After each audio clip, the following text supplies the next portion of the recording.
again, we gather in search of the truth, dark, and mystery. It's the Drunk Turkey Show. Big development today in the investigation into the murders of 4 University of Idaho students. According to state and local officials and court documents, 28-year-old Brian Christopher Kohberger has been arrested. He was arrested and arraigned this morning in Pennsylvania. We have new details on what Brian Kohberger was doing right before his arrest. Police says a tactical team burst in to arrest the Idaho murder suspect. He was in pajamas and latex gloves, stuffing trash into Ziploc bags. Hey, greetings from the year 3000. It still sucks. This is Philip J. Fry, and you're listening to the Drunken Turkey Show. Your one stop for this sort of thing. Hit that button, like and subscribe. You know what to do, just like every other podcast. Just like every other podcast. What is up, everybody? Welcome back to the DT Show, or the Drunk Turkey Show, as I like to call it. Hope everybody can hear me better. I know I've had a bit of an echo before for the last couple of days. The last couple of shows. I was in an Airbnb. I am now back in my home, back in the studio. And so a different room still, but back at home at least. Let me know if you guys can hear me okay. Please hit the like button if I sound all right. Hit the subscribe button if you like what you hear as well. So much better. Thank you. I appreciate that. And thank you, everybody, for tuning in. Thank you to all the mods, to the members, to the subscribers, to the viewers that are just passively coming in and watching this, whether that be live and not subscribed or recorded on the replay crew. Thank you for being here. I appreciate you guys. Now, what we'll be doing today and what we're going to be discussing is going to be a couple of things. We're going to talk about Derrick Callella or Callella. So depends on, some people pronounce it differently. I'm not really sure which one it is. My bad. I should know that. We're going to talk about his plea deal. We have the documents for it. Then we're also going to talk about, the timeline. It's been brought to my attention on a couple of different things about that morning that Nancy was abducted and the time frame in which the family found out, what time was her scheduled meeting, with her friends for church, and what time was the family members notified. Those have been kind of under a lot of scrutiny here lately. And so today what we're going to do is we're going to go through those. And then after that, I'm going to share the link and we'll do some calls. So without further ado, let's get into today's show. So we're going to start off with the plea agreement. So this is the actual plea agreement itself. It's 12 pages. Thank you to Deb for getting that to me. I knew it was out there somewhere. I just couldn't find it. And we got Deb in the building and she ended up getting it for us. But there's only maybe about a page and a half of actual information that pertains to the case. So let's go through it. It says here the elements of the offense. The element of the offense is to which the defendant is pleading guilty that the defendant in an interstate and foreign commerce made a telephone call or utilized a telecommunications device, whether or not conversation or communication ensued, without disclosing defendant's identity with the intent to abuse, threaten, or harass any specific person. Now, the interesting part about this is the part that says whether or not conversation or communication ensued. And I think this is referring to the phone call where he made a phone call and perhaps nothing was said. Maybe he just listened in. There was a 9-second call there. Also, I don't think that there was any response back to Derrick after he had initially went and reached out to him. At least not that I'm aware of. Obviously there could have been law enforcement was out there at Annie Guthrie's residence during that time. I know that Savannah Guthrie was also staying out there. Remember the CSAM unit for the FBI was at the Guthrie residence, Annie Guthrie's residence. And a lot of people were looking at that as something very suspicious towards the family, because he had such a a unit that was designed to go through, obviously, computer and technology and things of that nature, cloud forensics and stuff like that, to trace back certain information. And so I think a lot of people were thinking and wondering at that time, were they trying to correlate whether or not, one of the Guthries had written the ransom note and sent it out to TMZ, for instance. And, to me at that point, I was like, I guess that's an avenue you can look at, but we just don't know all the information. So I held my judgment for a while on that one. And I'm glad I did, because we find out later, shortly after that Derrick Callella ends up getting arrested. Right. And so as soon as he gets arrested, that's when I'm like, all right, well, there it is. There's the answer. The reason they were there was because contact was made and they were trying to investigate that so that they could lead to an arrest. An arrest means an investigation. An investigation means that they were there doing something. And so that's all that was them being there, trying to find out who was sending this information and seeing whether or not there was a connection. You have these ransom notes, and I put them in quotations because they weren't really notes. They were like an online form. So it's more like a ransom form. Well, anyways, you have these ransom notes that go out and you don't know who they're coming from. And then you have a text message from somebody saying, hey, do you have the stuff? Did you get the transaction? Are you ready to, proceed, basically? So you have to see if maybe perhaps, 1 and 1 is 2 here. And so that's what they were doing during that investigation. Now there's a lot of, lawyer talk and court talk, but we're going to scroll down towards where it actually references Nancy Guthrie and her abduction. And so let's get the likes up, guys. We got 270 plus people in here. Let's get some likes going. I'd appreciate it if you guys would do that for me. It'll help with the algorithm. It helps getting people coming in, etc. So yeah, I'd really, really, really appreciate it. Oh man, I think I knocked myself down a little bit. There we go. All righty. So let's see. This goes on to say Nancy Guthrie was last seen inside her residence in Tucson, Arizona. All right. First thing that stuck out to me was inside her residence, last seen inside. We know that there was a 2-minute, time frame from when the garage door opened to the time that it closed. And, there was a lot of speculation whether or not, Tommaso may have helped Nancy get inside her home. And I think this is what that means. If Tommaso or Annie, I have no idea if one or both were out there at the residence, but if they were out there and they saw her walk into a residence, if she walked into the garage, I think that's a little bit different than inside her residence. For them to have seen her inside the residence, they would have also had to have gone inside the residence. So I think that clears that up, that the reason why there's a 2-minute pause is probably because that person is going in with Nancy and then coming out and closing the door behind them. Nancy Guthrie is an 84-year-old woman with mobility issues that likely precluded her from walking long distances unassisted.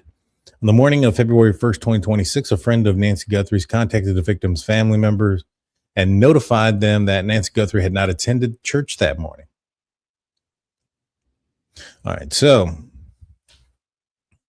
interesting. It says here that had not attended church that morning.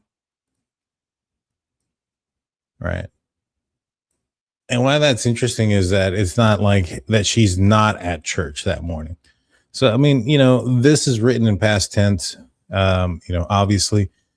So perhaps maybe somebody did contact, but the way I read this is that the contact to the family members may have occurred after church, not during church, not right before church, after church, had not attended church that morning. So whatever time that church ended is when they were notified at that point. At approximately noon on February 1st, 2026, and we know now that it's about 11:56 a.m., Nancy Guthrie's family entered the residence and determined that she was missing and reported her disappearance to law enforcement. Now, I know there's about an hour there, and I don't recall the exact distance that Annie and Tommaso live compared to Nancy. I know it's closer than an hour would be. My assumption is that they got the notification like, hey, Nancy didn't show up to church this morning. She's not answering our calls. They're probably trying to call and do the same thing as well. Text her, hey, are you okay? Are you feeling well? Etc. And then, maybe perhaps they don't even get that message. If it's a text message or a voicemail or some of that nature, that may have taken them some time to get before they actually,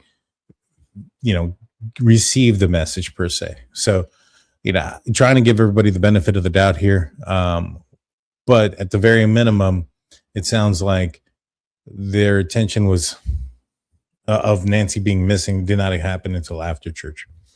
At approximately noon, that's when they entered the residence. Law enforcement arrived shortly thereafter and determined that Nancy Guthrie had left basic essentials inside her home, including her wallet, her car, her cell phone, hearing aid, and medication. Nancy Guthrie's blood was found outside of the residence near the porch. Now, why this is interesting as well, and again, doesn't have to be completely detailed. I wouldn't expect it to be completely detailed, but it doesn't say that any blood was found inside of the residence. And also the hearing aid is interesting as well. The hearing aid is interesting because, a lot of people talked about how much noise that can be made. Here, hold on. I want to see this. This guy goes, come on, not when someone is missing. How do you know that they're missing? That's the thing, right? You jump into a conclusion here. How do you know that they're missing at 11 a.m. when you get the messages or before that? Yeah, I agree that if you knew somebody was missing and somebody texted you or called you, you're going to be on that right away. But how do they know that she's missing before then? How do you know? I mean, that's this is the jumping to conclusion part that I see quite a few people do. Is they'll jump to a conclusion, but why are they missing? You're checking your messages and voicemails constantly. I would agree, but how do they know she's missing there? They don't know until they receive the message and they open it, whether it's a text message, whether it's a phone call, whether it's a voicemail. How do they know that that's the case? You can't know that. They're not, I don't believe in psychics. So I hope I don't offend anybody with that, but I don't believe in psychics. So I don't think that they're psychic and they know that when the call's coming in that she's missing at that point. All right, let's continue though. On February 2nd, 2026, KOLD, a CBS affiliate in Tucson, Arizona, received a ransom demand via their online tip portal. The demand listed a Bitcoin wallet address to receive the ransom payment. The ransom demand was made public. On February 4th, 2026, Nancy Guthrie's family published a video asking for Nancy Guthrie's kidnappers to contact them about their mother. Now, this is interesting on why they're putting this here. My assumption is that Derrick Callella did not contact the Guthrie family until after the Guthries had published the video asking the kidnappers to contact them. And this would be important because this is why this guy is contacting them, why he knows about the ransom demand, and why he knows about the Bitcoin is because this information was made public and was out there. And the family was asking for the kidnappers to contact them. So this gave this guy the opportunity and the idea that he was going to go in and ask for this money. I guess he saw the time to do it. On or about February 4th, shortly after the February 2nd, 2026 video was published, AG, the daughter of NG and TC, AG's husband, each received a text message from the phone number. And I think there might be a clerical error here. I think they meant to put on or about February 4th, shortly after the February 4th, 2026 video was published. People make mistakes. If you guys go and watch my Brian Koberger content, you'll see that I was fairly frustrated with the probable cause affidavit because of the amount of mistakes that were left in there. Now, there wasn't a video that was published, right, on February 2nd. And that's the important thing. It doesn't say after the video, after the February 2nd video was recorded. I know that some folks were kind of, had told me and asked me on the Discord and the Discord messages, which if you want to be a part of the Discord, you got to join, become a member, and then you'll get access to our Discord. But they had asked me on the Discord if I thought that maybe perhaps the video was recorded on the second. No, this isn't what that is saying. What this is saying is that the video was published on the second, which I think then the error obviously is the date. So Annie Guthrie, the daughter of Nancy Guthrie, and Tommaso, the wife of Tommaso, each received text messages from the phone number ending in 0552 stating, "Did you get the Bitcoin? We are waiting on our end for the transaction." Callella sent the messages to AG and TC from California, while AG and TC were in Arizona. Law enforcement agents determined that the 0552 number was associated with a voice over internet protocol, a text and call application that allows users to obtain another phone number for their mobile device, separate from the numbers assigned to them by their wireless carrier. The number was registered to Derrick Callella at gmail.com. Oh my gosh, this is funny. At approximately 6:02. So here's where the time comes in. This happened at 6:02 p.m. on February 4th, 2026. So now we have the date here. All right. So beforehand, it was talking. So again, this is the clarification, in my opinion, of the first part that says February 2nd, 2026 video was published. Obviously, that's in error. And this would have came out after, I think it said it was like around 4 p.m. or something like that. Somewhere I read. Well, anyway, so it says here shortly after the February 4th. So after that, which this is at 6:02, I guess we got to go back and see when it was. Let's see. After a Miranda warning, Callella admitted to sending the text messages. Defendant did not identify himself on text message. He admitted using the VoIP account from which the actual text messages came from. Callella stated that he pulled the family information from a website that he was following along and watching TV about the Nancy Guthrie case. When Callella sent the text messages to AG and TC, he was trying to see if the family would respond. About 3 minutes after the text messages were sent, Callella called a family member of Nancy Guthrie, which the call lasted approximately 9 seconds. The defendant intended to harass AG and TC by seeking information about the investigation into Nancy Guthrie's disappearance, all while knowing that Nancy Guthrie and AG's mother and TC's mother-in-law, that Nancy Guthrie was missing and that early ransom demand had been made. I think this whole seeking information about the investigation is just, jargon. I think it's nothing more than, I don't think he was calling to seek information about the investigation. I think he was trying to get paid and using vague stuff like, "Hey, did you get the money for the transaction?" Et cetera. And so I know that there was another argument that maybe perhaps he had something to do with the ransom notes. No, that's not it. Here it is. On the criminal complaint, it states here, the 2 text messages have not been linked to the February 2nd, 2026 ransom demand. And I thought this was interesting too, because, well, when was he arrested?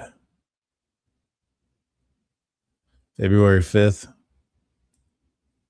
When was that second ransom note? Then it's probably written before this. Okay, never mind. Because I was wondering because it doesn't say, the second one, but timing does make a difference, right? It does matter. So, yeah.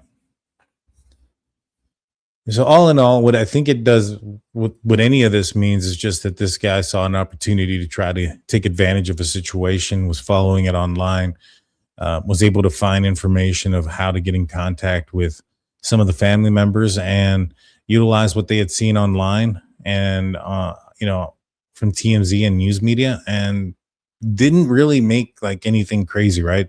It's not like he said something that only the person that committed this crime would know. It's not like he brought up the fact that, oh, there was flood, lights that were damaged, or there was an Apple Watch on the floor, etc. That wasn't anything that he was saying. You know what I mean?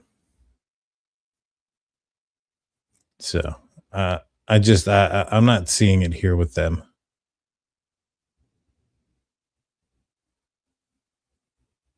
Let's see. And I'm trying to keep up with the chat. Let's see. He was an easy nab. He was, like the live stream. Thank you. Thank you, guys. And then, I don't know. I just, like I said, I don't think there's much here. I think that Derrick Callella just did something very stupid and got caught for it. All right. So let's pull up a couple of things.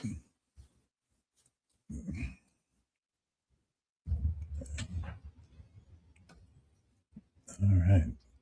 Now let me pull up the other things that I wanted to look at today, because there was I guess a bit of a question when it came to the timeline about Nancy Guthrie that morning.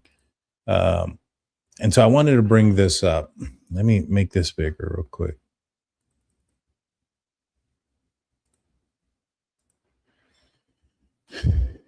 All right. So this is from crimetimelines.com. And this goes on to say that on January 31st, 2026, 5:32 p.m., Nancy travels to a local family's home in an Uber. 9:48 p.m., family drops off Nancy at her home. Garage door opens. 2 minutes later, the garage door closes. Based on the document that we just read, it can be perceived to be pretty obvious. No more of that. Yeah, we'll bring in the calls on this one. To me, it seems pretty obvious based on the document that we just read that whoever dropped her off, whether it was Tommaso and Annie, I mean, it could have been both of them. It could have been just him. Whoever it was, somebody did get off with her and walk her inside, then come out. And I think that's why there's a 2-minute time frame in which the door opens and closes. 1:47, the doorbell camera disconnects. 2:12 a.m., camera software detects a person. And I've always thought that seemed backwards, right? Like you would assume that the camera would detect a person first, and then, the doorbell would disconnect in that scenario, given the fact also that it wasn't immediately that, this person walked up to the camera and yanked it off. We have a video, albeit it's only a few seconds long. It's in clips, so we can, assume that he was out there at least a full minute, if not a couple of minutes before the time that the doorbell camera disconnected. Why is that information being withheld? I have a suspicious feeling that these things are purposefully reversed, but that's just my suspicion. Pacemaker app shows the disconnection at 2:28 a.m. At 9 a.m., Nancy Guthrie failed to appear to expected Sunday morning gathering. Law enforcement reported described this as a church appearance. Nancy Guthrie failed to appear at church. Later source reporting published February 9th, 2026 stated that Nancy instead expected to attend a weekly Sunday gathering at a friend's home to watch a New York-based church service via live stream, and was not scheduled to attend an in-person Tucson church service. And that is true. Now, I don't understand where they get the 9 a.m. time frame, because nothing has been reported as it being 9 a.m. In fact, the New York Times actually reported that it was 11 a.m. is when they were supposed to have met. I know some folks are going to say, well, Daniel, if you go and you look at the Good Church website, it says here that it's at 11 a.m. is what for digital church is. And I agree that that is what time they air it, but it's not a live stream. I don't know if anybody's actually seeing what it is that they air. This is the actual footage of what they air. This is not live. You have this is recorded and then uploaded live. And so the likelihood that people are watching this the second that it uploads, that they're gathering, waiting for it to upload at that moment, I find it to be probably less likely. Especially, sometimes things happen as a content creator and as somebody who airs things out, albeit things that are recorded are easier to make sure that they go out at on time. But most people don't watch. In fact, majority of the viewers, and I'm sure if we look at the analytics on Good Shepherd New York, we're going to find out that majority, if not like 90%, if not higher, of the viewers are going to be a replay, which is the same thing across the board with any live stream. It's very rare that you find a live stream where the majority of the viewers are watching in real time. But this is not even a live stream. This is a video upload. And this is how we know, because he's talking here and immediately transitions into him playing music. I don't think he's the Flash. And so, so that he could do that. So this isn't a live service per se. This is a recorded service. And so when the New York Times aired out and said that they had planned from the friends, this wasn't from the family members. This wasn't from it wasn't from Tommaso or Annie. New York Times reported that from her friends that they were supposed to meet at 11:56 is when they contacted the family members, or the family members made entry into the home for the first time. So if this was true, that they were going to meet at 11 o'clock, and as we said, we've read here in the documents that it was Nancy Guthrie's friends who had contacted that she had not attended church, meaning that it kind of sounded like church had already ended, or they already watched it, which this was an hour and 1 minute and 58 seconds on December 1st, 2026. And so that tells me that it kind of does align with exactly what law enforcement has put out there and exactly what has been said. Most people don't. I mean, I'll be honest with you. If one of you guys, called the police on me, and now I understand I'm not 84 years old and have mobility issues, but if I'm attending services, I'm going out with family the night before, albeit I might have some mobility issues, it doesn't sound like she was bedridden or anything like that. If somebody's calling the police, within an hour of not being able to contact me, I'm going to be pretty upset. And I think most people would. Now, again, I understand the scenario is much different. She's 84 years old, etc. But like I mentioned, she wasn't bedridden. She was going out. She was out the night before. She was supposed to be at this church gathering. Mobility may have been an issue, but I don't think she was as bedridden as maybe perhaps we're putting her out to be. And, with that being said as well, it does make a little bit more sense that within an hour of not being able to get in touch with her, not being able to call, calling, texting, etc., all those things, and then contacting the family, them living not too far away, being able to get there pretty quick from the time that they get contacted from the friends, because they can't control that. They can't control how long it's been since their friends, decided to contact them about what's going on. You know what I mean? And again, this is the digital service. It is not a live event. It is a pre-recorded event that, like I said, as a content creator, you try to be as consistent as possible. It says at around 11 a.m., this is when it gets uploaded. It very well could be right on the dot. But like I said, most people that watch content off of YouTube don't watch it in real time.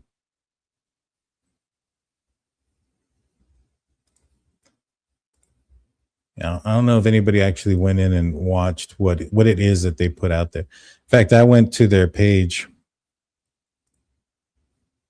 to kind of look around, and they had a prayer vigil for Nancy Guthrie. That was their first live stream that they did.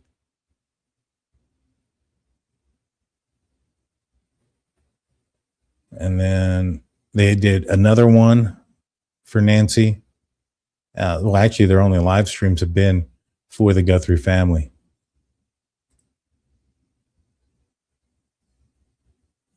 But these are the digital, in fact, let me go back. Let me find the right one. Just so, welcome to the Good Shepherd New York Digital Gathering. So this is the digital gathering.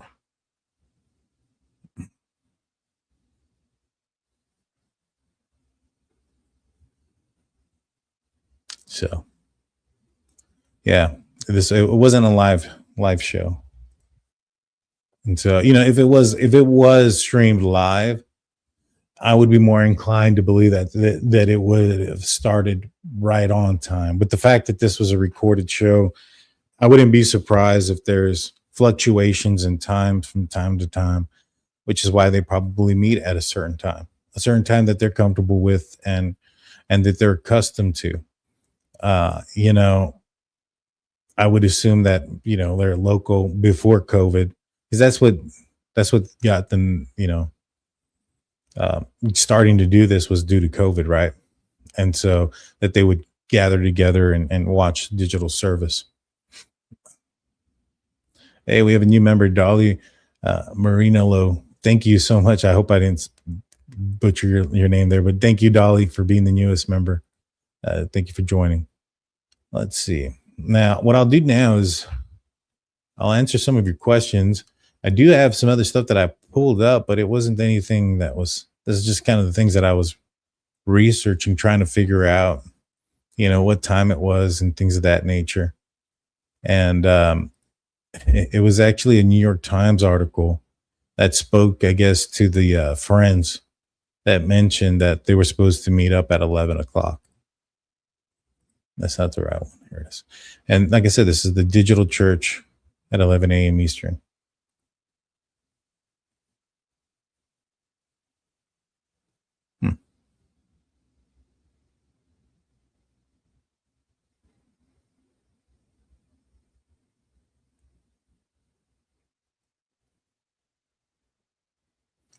But let's see. Now, if you guys want to put some stars in there, I'll answer your questions, and then I'll drop the link so that way, if anybody wants to join me, you're more than welcome to bring in your thoughts and theories. There's no wrong or right answers right now. Nobody's been arrested. I know a lot of people look at the family and say that they think that they may have something to do with it. I don't really align there, but I don't discredit it. You know what I mean? Now, I will go back and forth a little bit when it comes to the evidence, if it's there or not. But obviously, I have no idea. And there's people that it's taken some time to get arrested, whether that's the David case or even Michael McKee. It took him a couple of weeks now. And that's one of the reasons why I'm not so quick to make a decision one way or the other, because when Michael McKee, and that's with the Tepe case, the dentist and his wife in Ohio who were brutally shot to death in their home, with the Miss Tepe's ex-husband, who drove hours to go out there and commit the crime. After about 10 days, I was like, or about 8 days, I was like, suspect number one should be the ex-husband. I'm surprised that, if it is him, they haven't arrested him, even though it'd only been a week. But I had put it out there. I was like, if they don't make an arrest in, 14 to 18 days, I'm going to get a little bit, not apprehensive, but I'm going to be, take a little bit of a pause there when it comes to blaming, somebody when law enforcement has obviously a lot more information than us. And I think it was day 12, they made the arrest. I was like, well, there it goes. It was within the 14, 18 day period. But in this scenario here, it's been a lot longer than that. There's been quite a bit of an investigation that has gone through. And if we are to believe that the ransom notes are real, then we would have to believe that these ransom notes were sent out, maybe perhaps, I would say both of them, while law enforcement are actively looking into you. right? Because wasn't it Ashley Banfield who came out first and said that Tommaso was a huge suspect in the case? You know, I truly believe that was the case. I'm one that follows the evidence. So I think that it's okay to believe in one thing and then not be right about it and evidence goes somewhere else. What's not okay is when you have that belief and then evidence shows something else and then you continue to blame people even though the evidence is no longer there. That's when it's not okay, right? But you know, in that time frame, Tommaso was suspect number one. I strongly suspect that was the case. Just like I suspect that Jack DeCore was suspect number one in the Idaho case within the first few days of that murder, or those murders. I think the evidence and everything else obviously turned it away from them or from him and in a different direction, and then obviously into Brian Koberger. I think that this is going to be the same thing here. We're going to end up, once this person does get arrested, I think it's going to be somebody we don't know who they are. We've never heard their name before. You know, they may be known to Nancy's or to Savannah somehow, possibly, possibly not. You know, that one's in the air, right? Now, I think that's, and one of the biggest things about that is that, you know, Sheriff Nanos mentioned genetic genealogy. He threw it out there kind of like we got something. You know, if you go back into the Brian Koberger case in Idaho on December 19th, there was a video dropped by the Moscow, Idaho Police Department. And you can see these guys look beat, right? Now, when that video was recorded is important because that was dropped December 19th in the morning, meaning it was probably recorded in the afternoon or the evening or the day before because it was sunlight. So he's out there saying that they're still looking for help. They're looking for this. They're looking for that. He had bags under his eyes, Chief Fry, the whole 9 yards. December 20th, different story. They drop out another video. He's telling people, you know, this is who is part of this investigation. I want to thank them, this, that, and third. You look at him, he looked like he got a good night's rest and stuff like that. In fact, I had predicted that was when, it was because of that I had predicted that's when the genealogy had gotten back. And I was right. In fact, I was on Truth and Transparency's channel, and everybody was at that time saying that Brian Koberger's name came up because one of the security guards had driven by and got his license plate. I think that was like November 25th. And I said, just because they got his name in the system that day doesn't mean that they were onto him that day. And when she asked me, when do you think that was? I said, December 19th. You know, fast forward about 3 or 4 months later, that hammer gets dropped when Detective Payne is on the stand and they ask him, when did y'all get his name for the first time? It came back December 19th. And so I can pick up on a few details, needless to say. But in this scenario here, Nano's kind of not necessarily the same degree because I don't think they have a name yet. Right. But he was talking about genealogy. And he was talking about the evidence that they have, etc. Maybe they did find something that could lead to something. One of the things that I thought when it comes to like genealogy, you know, if somebody were to ask me, where would I start? Well, first and foremost, I'm going to, you know, get as much DNA as I possibly, you know, from the entire scene, you know, pull it up as much as I can, right? That's there. And what I'm going to do is I'm going to look for the unidentified DNA that matches a male that comes out more than once, right? That consistently comes out. Now, I assume there's probably going to be a few that have multiple samples. Again, Nancy was in an Uber the night before she disappeared. Who knows how much DNA she got on her person during that time? But, and how much of that DNA could have gone into her house. Also, she was interacting with her family. Who were her family interacting with? So there's a lot of DNA that's being mixed there, being brought into the house when she comes back just hours before she gets abducted. So, you know, you're going to look for different places and see if you can find some DNA there. Now, this guy had a mouth light, etc. So I'm expecting there to be his DNA there. But if they have something like that, where there's an abundance or there's a multiple same DNA samples in the house, then they have an STR profile. Now, the STR profile is what you need to create an STP profile. Now, the STP or SPT, whatever it's called, that's for the genealogy. You can't do that unless you have an STR profile. And I might actually have those backwards, but but you need the STR. I believe that's what it is. You need that one first. Now, if you have a suspect, so let me go back. Let me go back to Brian Kohberger. So with Brian Kohberger, the genealogy came back. All right, it's him. Now they had to go and verify it. And what they did was they took trash out of his parents' house. Now they couldn't find his, but let's just pretend that they found his. They find his and they compare it. It's a match. You get a warrant. You arrest him. All right. If you have a suspect, you don't need to do the genealogy, meaning you can bypass that. All you have to do is compare it to the STR profile, which would be required for the genealogy. So you can just, like, for instance, if I was running this case and I have unknown DNA A, male DNA A, and John Blow comes up one day and, somebody throws in a tip, I don't have to wait for my genealogy to come back to figure that out. I can go and just watch the guy if I believe that the tip comes from a credible source. Do what they did to Rex Heuermann. Wait till he just discards some food or something of that nature. Go pick it up, DNA, match it up, and there you go. So you don't have to do all that if you have the genealogy. And I feel like they might have something with genealogy working up.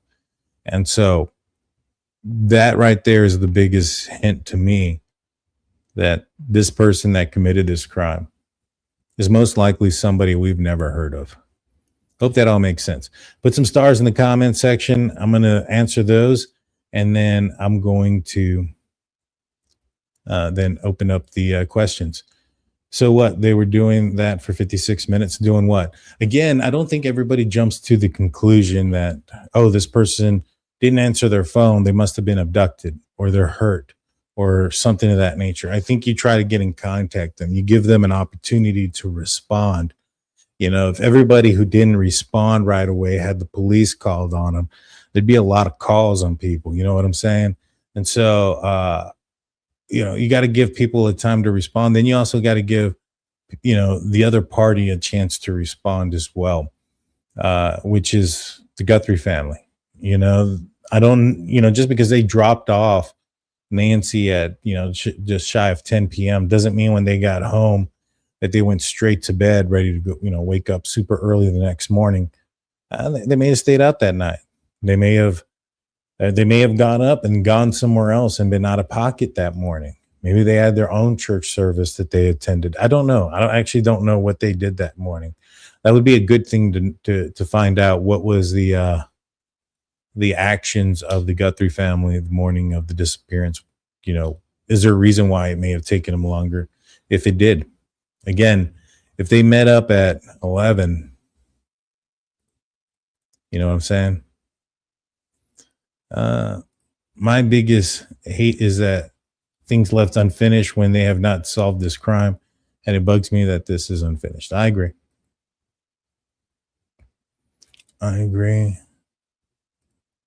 Let's hit the like button. Thank you. Yes, we are live. And I'm going to drop the, we have a new member, Aquarian. Thank you so much.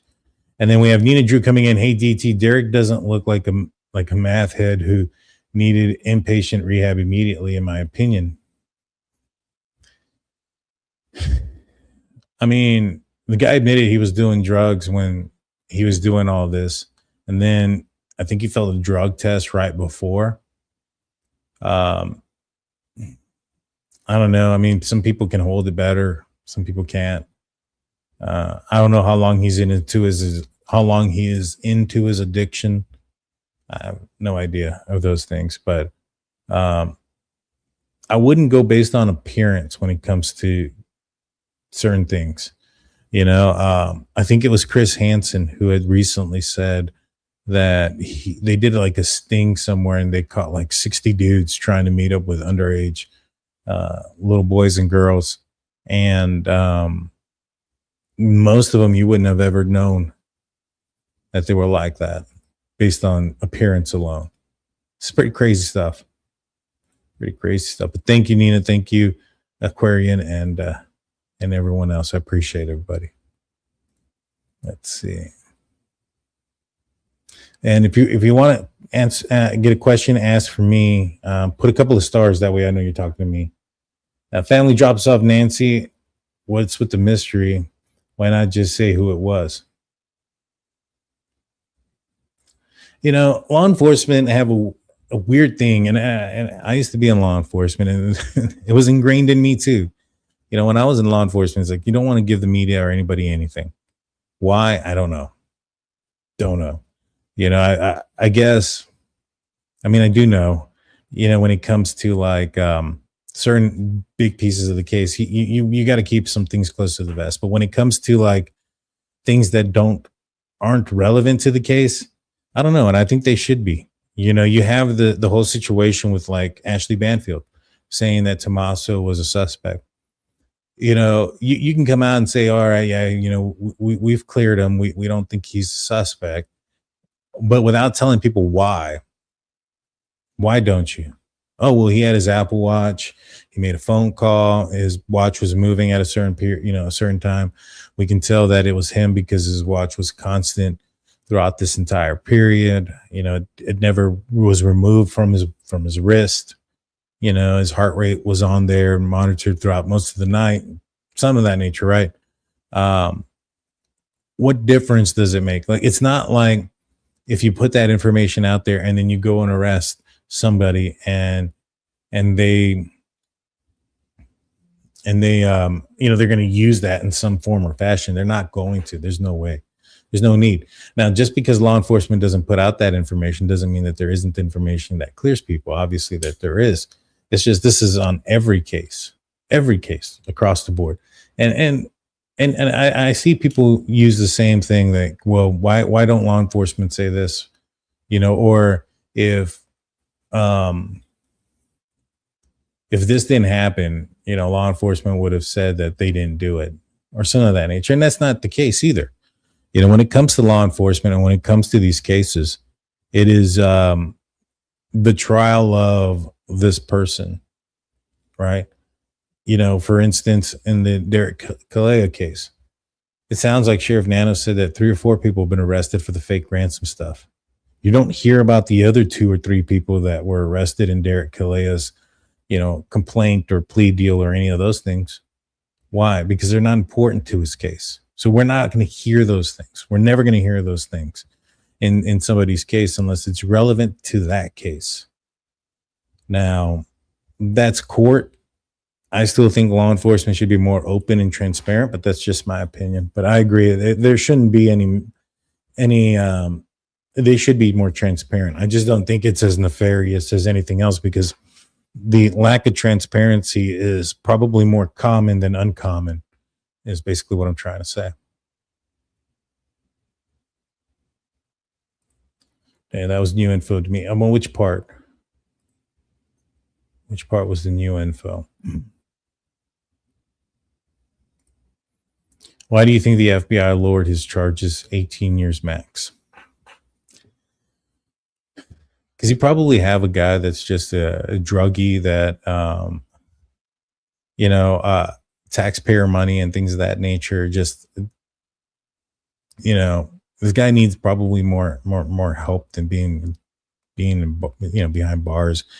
And then, you also have some states are a little bit more lax than others when it comes to offenses. When we were covering Brian Koberger case, somebody got popped with like meth and some other stuff, pretty hardcore stuff. And they said it like, hey, our law says that we can only hold you. And they were driving. It was a DWI. we can only hold you for 6 hours, and then we have to release you. And I was like, for a felony? I was like, wow. But I'm in Texas. Some states are a lot more strict than others.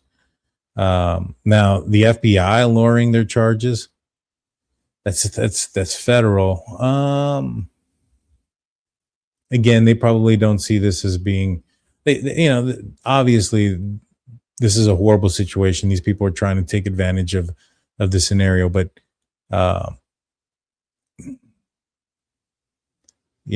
taxpayer money and a lot of these other things, and looking at the case by case scenario, I assume if he got the money, right, they probably would have been a different story if it would have gone further.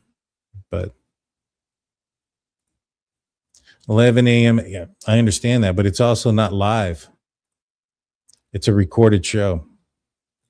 Who's to say that they watched it the moment that it was released? Who's to say it was even released right at 11? I can tell you as a content creator that releases stuff, it's not easy or always easy to release it right on time. And again, we watch this. This is not live. And this is the digital gathering. Unless we believe that this person from Let us sing together this morning. There to there Holy. was able to get ready, get his guitar, get his microphone going, get the whole 9 yards going. This isn't a live show. This is a recorded show. So New York Times asked the friends, not the family members, the friends. And they said that they were scheduled to meet at 11 a.m. to watch a recorded show, not a live show. It's not live. It's dropped at 11 a.m. Eastern, 9 a.m. Pacific, 9 a.m. Mountain Time. But we're making an assumption that these guys went and were waiting for it to be dropped. I don't know. I would tend to believe the friends there on what time it is that they said that they were supposed to meet up. Let me invite you guys. All right, so I'm going to put this in the description so that way we can take some calls. Let's do that real quick. And give me 1 second while I pin that in the comment section. And then we'll bring you guys up. You don't turn on your cameras. I'm going to have you out of the scene anyways. But let me pin up my comment real quick.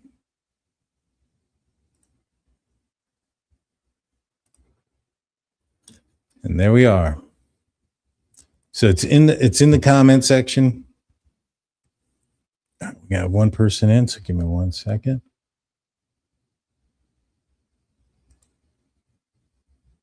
I wonder if this is going to work. Hey, how's it going? You're on the show. What's going on, Steph? Hey, not much. How are you doing? I'm doing well. How about yourself? Oh, pretty good. Thank you. I was following this case, religiously from the beginning, as I think we all were, but I've become really frustrated with it, so I haven't been following it as much. But I do still think that FBI knows more, of course, than they're telling. I think it will be solved. I think it's more of an inside thing than you may think. I think the police are saying one thing, but like they're saying the family's clear, but you haven't heard the FBI say that.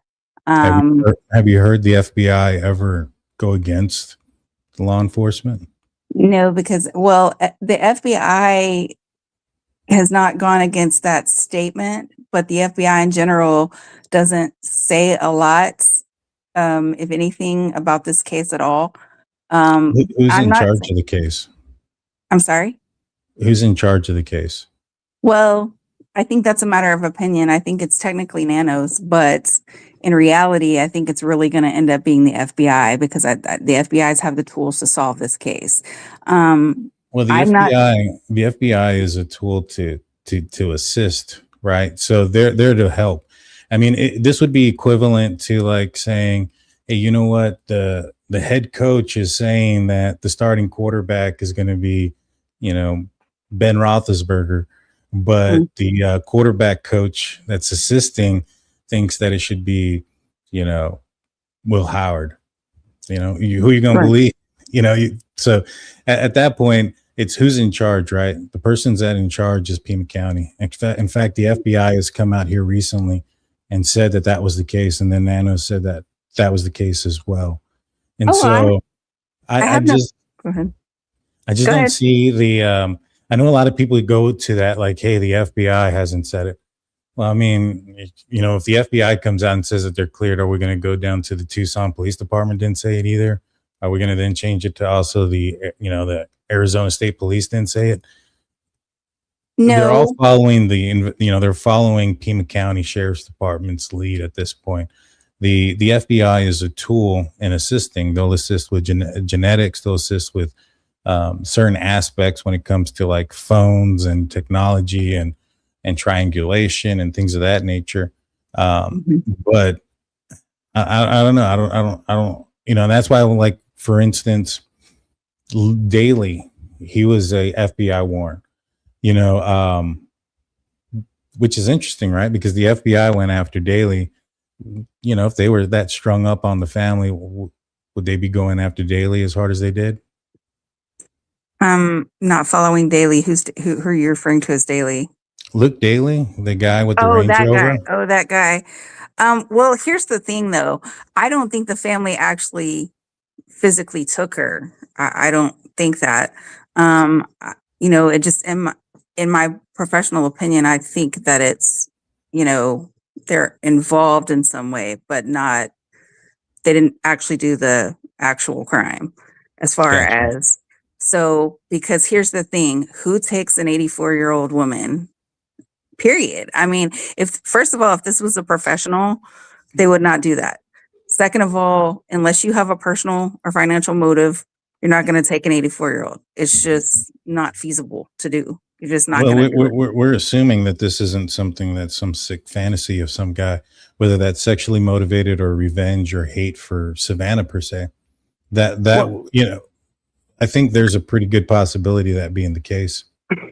Well, I think so, but that person seems to know way too much, knew way too much about the mother, first of all. And I think that the note writer, the one they're writing in the ransom note, I do think that's probably a female. I think it's probably like a girlfriend or something of one of a peripheral person, let's put it that way. You know, around this, I don't think it's the actual perpetrators. I think it's kind of like a red herring. Look at the It also can be fake. yeah, I've always believed it's fake, but I think the person writing them has maybe some peripheral knowledge, you know, maybe knows the perpetrator, but you know, has some knowledge of it, but I don't think they're the actual perpetrator. At the same time, I think it's kind of like, it brings me back to John Bonet in the sense that it was, you know, they had this elaborate ransom note, and the more elaborate the ransom note, you know, that's in and of itself like a red flag. And so the fact that they keep getting ransom notes is to me a red flag of the fact that they're trying to defer it from or distract from the actual perpetrator. That's why I'm saying I think it's somebody that may know them or have knowledge of them, but I think is a peripheral figure in all of this. And, you know, I'm not saying 100% certain the family is involved, but there are certain specific aspects of this that lead me to believe that they might be. And the thing is, the only one that's quote cleared them is Nanos. And the thing is Well, Nanos is the sheriff. The department has.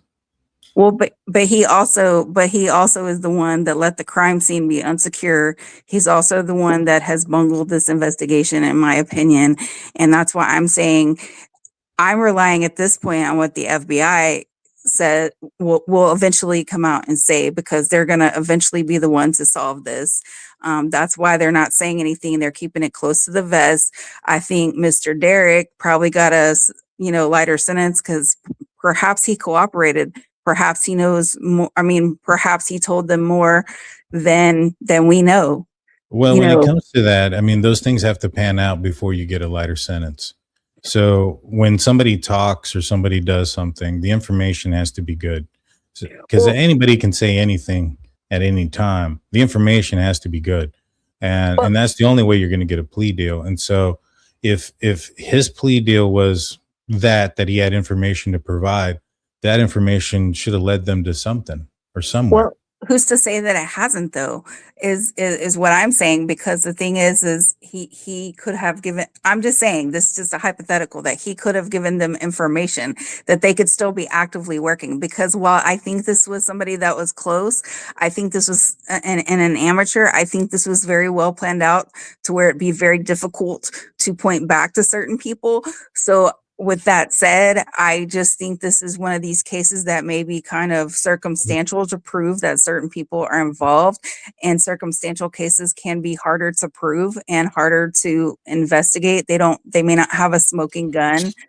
so to speak, but there's a lot of circumstantial, and that can take time. And that can take effort. And if you go to, I mean, had Koberger not left the knife sheath, I mean, basically, I'm not saying they wouldn't have solved it, but we would have probably been looking at, this amount of time gone by, too. I mean, it did go by for a while. Right. But once they got Brian Koberger's name, yeah, how much information did they get from him by the time that they arrested him? And the probable cause affidavit was about that. In fact, there was 19 pages and probably 17 had nothing to do with genetics. That was all the evidence that they were able to get. So once they got his name, they were able to do triangulation. They were able to do a bunch of different things to figure out what he was searching, where he was at, how many times he had been out there, the route that he may have taken that night. There was a lot of, the things he was interested in, his Reddit report, the whole 9 yards. And that was within, so they got his name December 19th, arrested him December 30th. And so in about 11 days, and part of that was finding him too, right? The thing is, it's one thing to not know who your perpetrator is and have to find him. Once they get this person's name, there's going to be a tremendous amount of evidence against them, a tremendous amount. They're going to find out, because the guy would have had to have turned his phone off or left it behind, like the guy McKee did, Michael McKee in the Tepe case that I was talking about. Yeah. Or you're going to have gaps in your time, like Brian Koberger, where he was forensically deleting things, or you're going to have evidence of him being there during specific times else. And so that's just on the phone aspect. Once you get this guy's information and his name, search history is probably going to do him in. There's so much stuff that you're going to be able to do once you get their name and you're able to start looking into those things. Now, you mentioned the FBI are doing this and that. Well, the FBI they had a really good in on the Guthrie family because Callella was messaging them. And so they had their CSAM investigative team. They're high profile. They're the best of the best when it comes to forensically searching, your technology in their house, going through all their devices, going through absolutely everything that has come through there, what is connected to the Wi-Fi, what is not connected to the Wi-Fi, the whole 9 yards. And they didn't find anything kind of that would have led them to believe that somebody or something was going kind of weird there.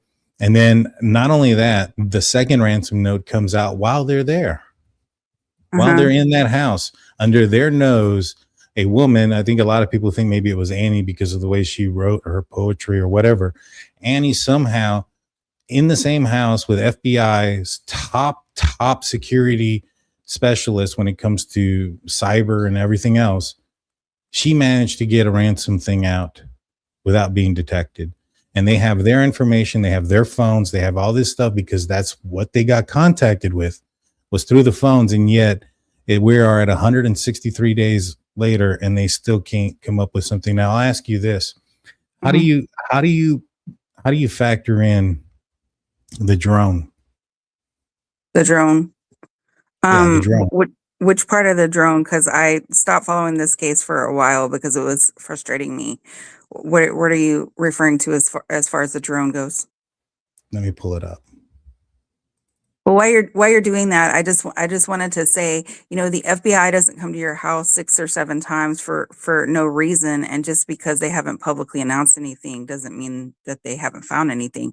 I'm not saying that they have either, but I'm just saying that I feel like they're keeping certain things close to the vest, and at the same time, I did say that I felt that this was well planned and that people on the peripherals were doing this. So I think a lot of this was done, um, maybe kind of word of mouthish or something to that effect, and not necessarily done on the computers, because everybody knows nowadays the first place they're going to go to is your cell phone, your computer. You're going to have a footprint.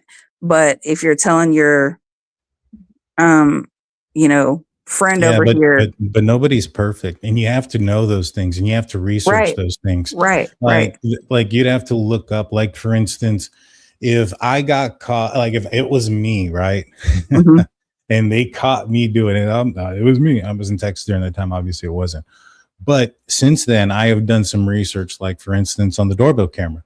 I'm Hmm. aware that the doorbell Nest camera will tell you whether or not somebody's watching the live feed live. There Hmm. is a green dot indicator, a green light indicator, that if once it starts to record, whether it's recording or not, because if you have a subscription or not, once somebody's there and it's activated, it'll be solid green. The moment Hmm. somebody picks up the feed, it'll start to blink, right? Hmm. So you have the blinking, and so somebody can tell whether or not somebody's looking at that. That's what I think he's doing with the backpack not there. If you look at the positioning of his arms compared to his legs, he has his left leg and his left arm forward, his right arm and his right leg backward. That's not a position of motion. That's a position of being still. That's a position of being ready to back and run away. And what is he doing? Why is he doing that? He's doing that because, in my opinion, he's looking at the doorbell camera to see if somebody picks up the feed. When he's Hmm. approaching the doorbell camera, Monk's Intrigue, who I'm going to have on tomorrow night, guys, so make sure you like and subscribe to that. Monk's Intrigue did a wonderful job of showing that as the perpetrator, although is approaching the door to the left, his eyes are on the doorbell camera. Why Hmm. would that be? Unless he was looking for an indicator to see if somebody's picking it up. Now, I don't know if you can see the image that's on the screen real quick, but there is what appears to be a drone in his backpack. This is Oh not yeah. AI. This is Mhm. not anything else. This is a still image from the video taken as is. I haven't even lined it. And my buddy Steve, who's a CSI investigator, looked up the dimensions of it, and it is very consistent with the drone. Now, one Yes. of the things we can tell is that this isn't a drone that you can break down. This looks like an older drone. Now, why would somebody take in a drone? Well, to me, there's a couple of, there's only one real reason. First I thought maybe he was doing it for surveillance around the area, looking for, things. Maybe that's why he had the backpack with with the the light. I mean, with the reflectors on his chest. Maybe he used it as a marker. But Steve did a video with the drone at night, even on a full moon, and it was difficult to see. And so I was like, it was almost impossible. I was like, there's no way he was using this for surveillance outside. And I was like, plus, why would he take it inside? There'd be Hmm. no point. There's no point in taking it inside. Now we can tell the top of the backpack is open here, which means he just either put something in or took something out. But why would he take a drone inside? And then Steve brought it up to my attention that when he needs to memorialize a crime scene as a crime scene investigator, that he's been known to use his drone to do so because of the stability aspect of the gimbal on the drones and the high quality of the cameras that are on there. And so I got to thinking, I was like, well, that would make sense. This guy, I think he's techie. I think he's a tech savvy dude. If he's looking at the doorbell cameras, waiting to see whether or not the light is going to blink or not, that's a tech savvy guy. He has a drone with him. That's a tech savvy guy. And so I'm thinking to myself, well, maybe he probably is aware that if he takes his phone with him and he turns it on to use the camera function for it, then he's probably going to get screwed. And so he needs to bring something else with him. Now he can bring anything, he can bring an old crappy Polaroid camera that he found at a flea market somewhere and take a picture of Nancy and utilize that as proof that this is the guy that committed this crime. If that's in fact what he wanted to do, that he wanted to use this video for, ransom purposes. Well, But you can use any computer or you can use any old camera for that. You use this camera to memorialize this. You want to remember this. You use a high quality camera with a gimbal on it so that you can go back and relive this. What kind of offender does that sound like to you? Well, in a way, it sounds like a sex offender, but this crime does not have the hallmarks of not offender, sexual deviant type of crime. But I can tell you what I feel like the drone may have been for, and why he may have taken it in the house, because if he probably had all of his equipment with him to take her quickly.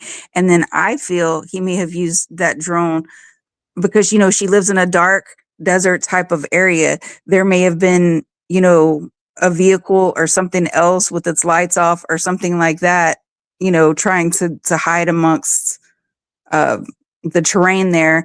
And they could have used that drone to try to find the getaway vehicle. That absolutely could have been the reason, because when it's dark and in the desert like that and you're trying to fly it and you can't see, you could fly a drone and not have any lights or not have anybody see it at that time of night. So, well, it's very difficult to see anything. I got a video with it and and you can't see anything.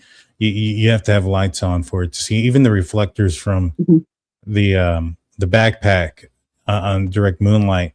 Couldn't see anything.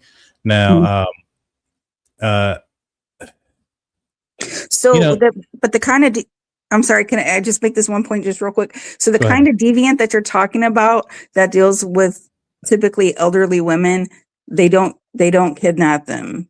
That's not part of their MO, their whole thing. I'm sorry. I don't know if the objection was Nancy. I think that it was an easy target, but I think the objection is Savannah. Right, but the risk of taking an 84-year-old person outweighs, I would think, any type of advantage to try to get to her, and so forth. And then if it was to try to get to Savannah, then to me there would have been an obvious ransom note or a obvious messaging. People that do that type of stalking and have that warped type of thinking want that person to know. The ransom note, if real, started off with "Hello, Savannah."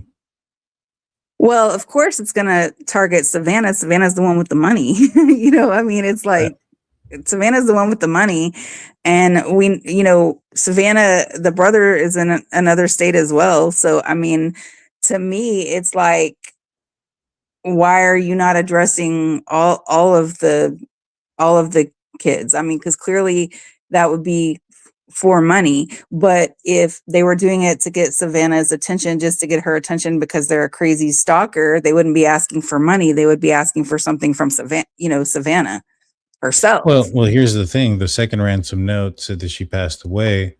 Savannah said, "We're willing to pay." And then they didn't ask for anything in return. They didn't say, "All right, bet, give us $4 million and we'll let you know where your mother is at." They don't have to do it. They can just get the $4 million and run like they've been quiet this entire time. Right. Because I don't think they're real. That's why I don't think they're real. I've never thought they were real. I'm suspicious on them. I'm skeptical too. I'm like, I don't know, 40, 60, they're real, 40% real, 60% fake. At the end of the day, if there was something concrete in there that only the killer would know, then there wouldn't be such an undecisiveness amongst law enforcement of whether or not they're real or not. There would be. Exactly. So I think this is like, and the reason I say girlfriend is because to me, what I've heard of them, it sounds like it's written by a woman. But what I'm saying is this somebody that's not directly taught, and I'm not saying that's Annie. I'm just saying it just sounds like it's written by a woman, like it may be a girlfriend, a sister, a cousin, somebody that's on the peripheral, somebody that may know them, but not somebody that's actively involved in the crime. And it may even be somebody who, wants to have resolution or is worried, kind of about Nancy, but doesn't want to come forward but wants to somehow lead the police that way, and still remain anonymous. Who knows? Who knows what the motive is? I don't think they're real. And if they are, I feel like they're only partially real in the sense that it's somebody on the peripheral that may have some knowledge, but isn't actually the perpetrator themselves. Because, if you feel like this is, which I disagree with, I don't think this is a sexual deviant type of crime because he would have, that person would have never kidnapped her. That type of sexual deviant, usually does things to them and unalives them right then and there at the scene. They don't take them to a secondary location. If they're going to be that type of sex, I don't know what I can say. I'm sorry. Deviant. If they're that type of deviant, they're going to usually leave them there. They're not going to take them to a secondary location unless they unalive them at that secondary location, which could have happened here. But usually, if the crime is going to be that of that nature, then that assault occurs there, and then followed by the unaliving. So, to me, this screams personal. This screams financial. I don't even think it's it doesn't have to be sexually motivated for it to be a fantasy. It could be, as I mentioned, something that is revenge. At the end of the day, if this guy was attacking or was wanting to get to Savannah, mission accomplished. Savannah noticed him. Savannah saw him. Savannah responded to him. Savannah spoke to him and asked him to reach out. So everything across the board, to get Savannah's attention that this person would have wanted, he's accomplished that, don't you think? No, I don't. And here's why. I know what you're saying. And fundamentally, yes, I do agree. But the real him, she doesn't know. So,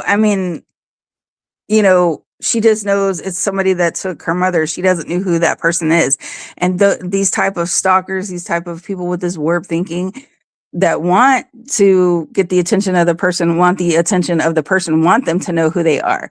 So, I also feel like, to me, it's like, if you don't want to get caught for a crime, if they were like stalking and surveilling her for a long time and they knew that she was the mother of somebody that's on national television, if you don't want to get caught for a crime, why would you get somebody that's related to somebody that's so high profile that it's going to be everywhere? It's not just, this isn't going to be one of those crimes that's going to be on your local news a night or two, or maybe for a week. This is going to be national news. It's going to be everywhere, absolutely everywhere.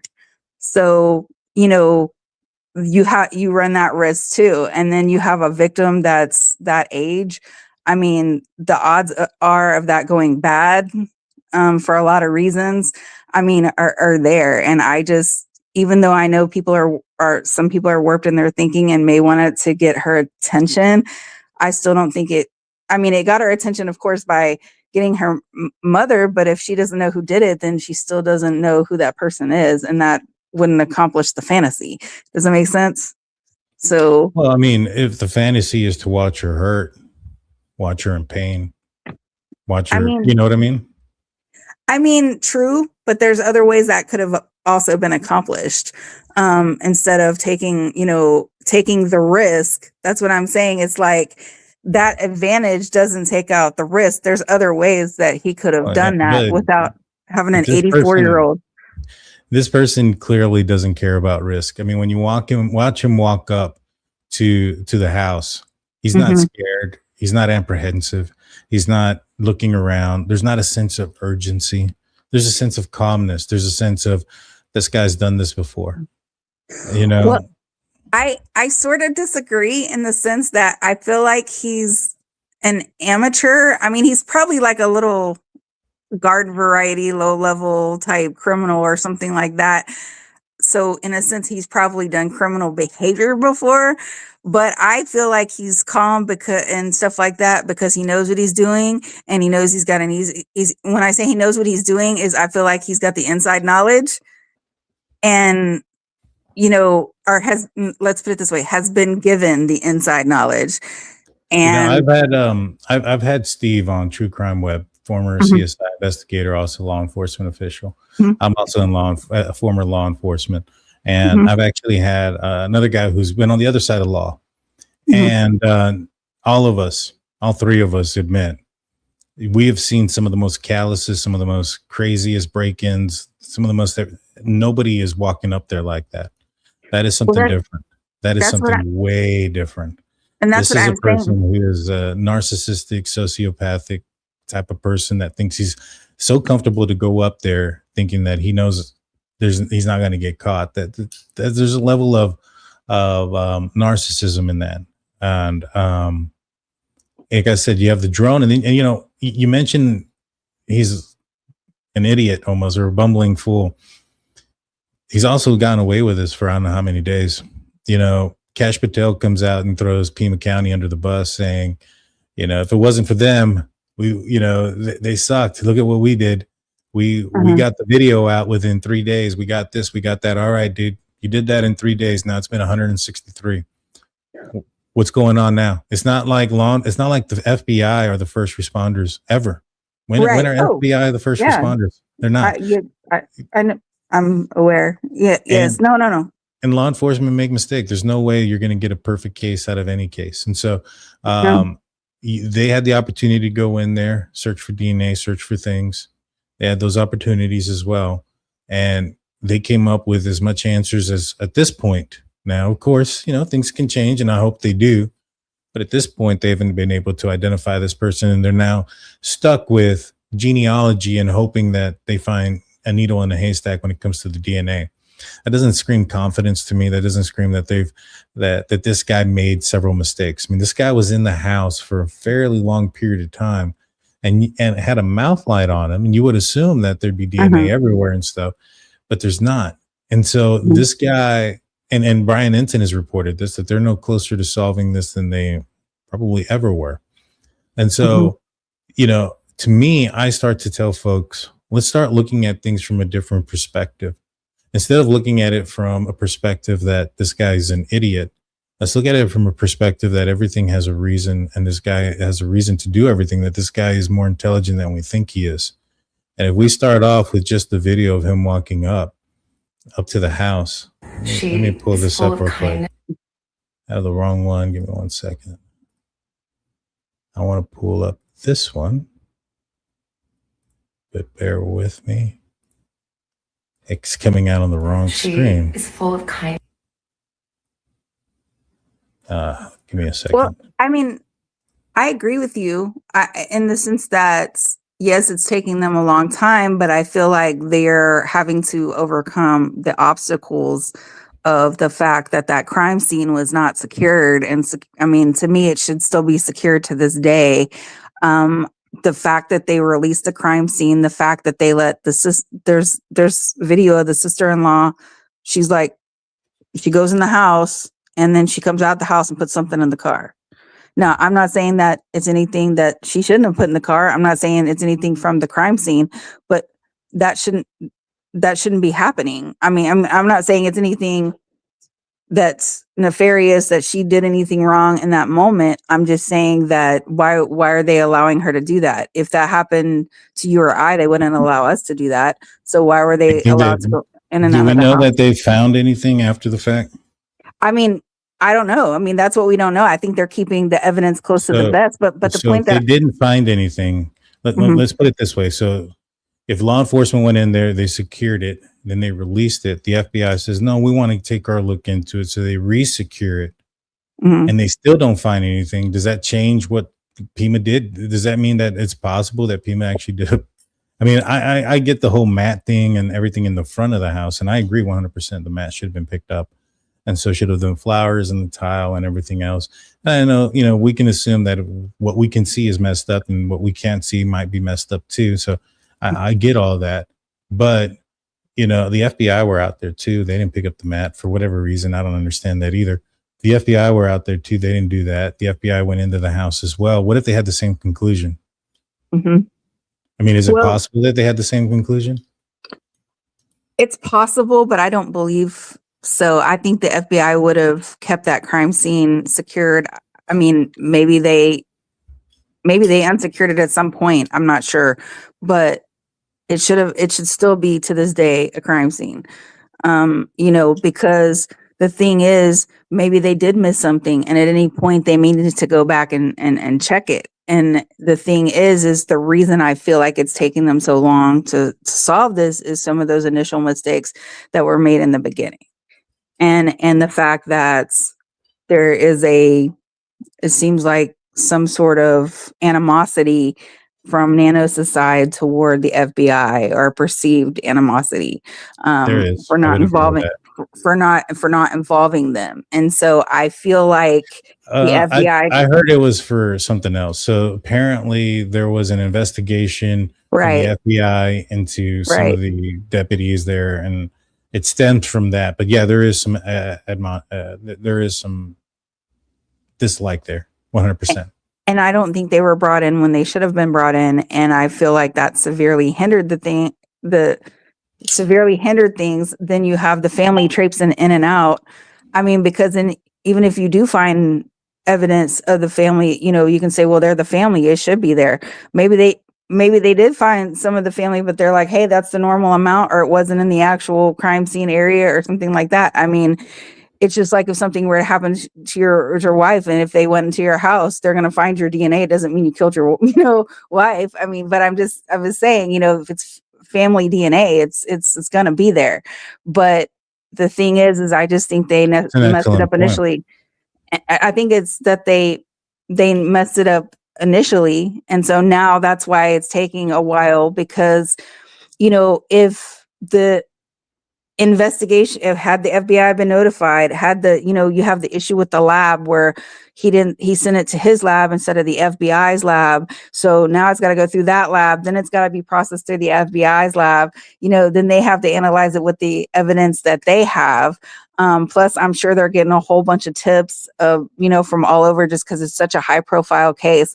So, I mean, they're having to run down, I'm sure, a lot of things. The FBI has had it all longer than they've had the Brian Koberger DNA at this point.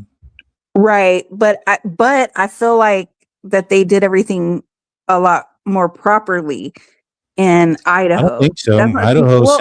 Idaho did the same thing. They sent the DNA to Othram. They didn't send it to the FBI. There is a way of things that have to be done. In fact, it's in the FBI's rule books that the FBI does not get involved unless all avenues are exhausted. That's what's in the policy. In fact, that's what Ann Taylor was arguing, one of her arguments for Brian Koberger. And one of the things that I mentioned too, when I said, hey, if they're doing a genealogy, that must mean that all options are exhausted. And so they did the same thing. They sent it to their lab. And then after that, then it went to the FBI, and the FBI was able to do something. It's no different than what they did here. Well, yes and no. I mean, I get what you're saying, and I agree with it. However, the thing is you had even, and I'm not trying to make it political, but you even had the president of the United States saying, I'm going to have the FBI look into it. I'm going to have this person and that person take care of it. Like, you had a different authority on this type of case than you did on the Brian Koberger case. You know what I'm saying? Yeah, the president has said a lot of things, like he was going to disclose UFOs and aliens. And although we've gotten some things, it's not all of it. Well, I mean, I know, and I'm not saying, I mean, but the point that I'm making is because, these were, and I don't want to make it like, oh, there were 4 college kids that weren't known to, I don't mean it for it to sound like that, but I'm saying, because she's the mother of a high profile figure, and that high profile figure can get to the people like the president and other people, and has connections and stuff like that. I'm saying, I feel like it got a different level of attention, and it got it, because of the fact that she's the mother of Savannah Guthrie. And I think that they got an attention that maybe the Idaho 4 did not get. And so, Yeah. And this guy still hasn't gotten caught yet, which means I doubt he's an idiot. well, I mean, I'm not saying he's 100%, an idiot, but I don't think he's a hardened. Well, I mean, he is now that he's I committed think this he's crime. just a But very, very intelligent person. I think he had good intel, is what I think. I think he's just a garden variety criminal that's savvy. And hey, there's a lot of very smart criminals. I've met several, trust me. But what I'm saying is, most good criminals have good intel. And where does that intel come from? The people that know them, correct? I don't know. Brian Koberger didn't have any connection to his victims. Well, I mean, I realize that, but he was outwardly stalking. I mean, I assume this guy was doing the same. well, I mean, to me, if he was, I feel like there would be more evidence of it. Granted, I know there's not a lot of lights and a lot of cameras in that area, but in this day and age with Ring doorbell cameras, with other things, but at the same time, if They couldn't get Brian Koberger on that. They had his vehicle on camera that night, but they didn't have his vehicle on camera nights beforehand either. And he was there 23 times within 100 meters of the house, within a couple of month period of time, and they weren't able to pull up any footage of that. Yeah. I feel like he was also like walking up to the house. I feel like he was maybe jogging by the house and stuff like that. I feel like there was certain things that he was scoping out there. But I feel like that if the vehicles that may have been involved were vehicles that are there all the time, then they wouldn't necessarily look suspicious on camera either. You get what I'm saying? I don't disagree with that. I just think that there's only a certain time frame that footage is held for. And so I know that I think we had Alex on, and he said that he had talked to a guy because he was boots on the ground out there, and he talked to a guy that said that law enforcement had gone back and looked at his camera system that he had a subscription for, and they couldn't pull anything back for more than a couple of days or something like that. So it's the time in which things get recorded over, how they can pull it out, etc., the services that they have, those all make a difference. And I agree that my assumption is that this guy had stalked Nancy. I don't think he was very familiar with Nancy to the point where, like you mentioned, the good intel stuff. The reason behind that is because there's several cameras that he didn't break. He broke the floodlights. He took the doorbell camera with him, but there's a camera right there near Nancy's driveway, and there's a camera in the backyard. One of them caught motion of somebody at 212, and he didn't destroy it. And so, I would assume that if he had, that much information, or if he was that intimately involved with the location, that he would have been aware of those other cameras and not gotten involved there. Now, the whole camera situation and the whole thing in general, the back doors were propped open. Most burglars or most intruders exit and entry point is the same. And so for him to have blood, or for there to be blood going out of the front door, obviously meaning the exit being different than what would have been my assumption, because it was propped open, the planned exit, he shouldn't have never even been on camera in the front of the house to begin with, unless he wanted to be on camera. And again, we go back to, all right, President, FBI, Kash Patel, everybody else being involved here. And yet they still can't find this guy. So I go through the approach of, all right, maybe there's a reason behind everything.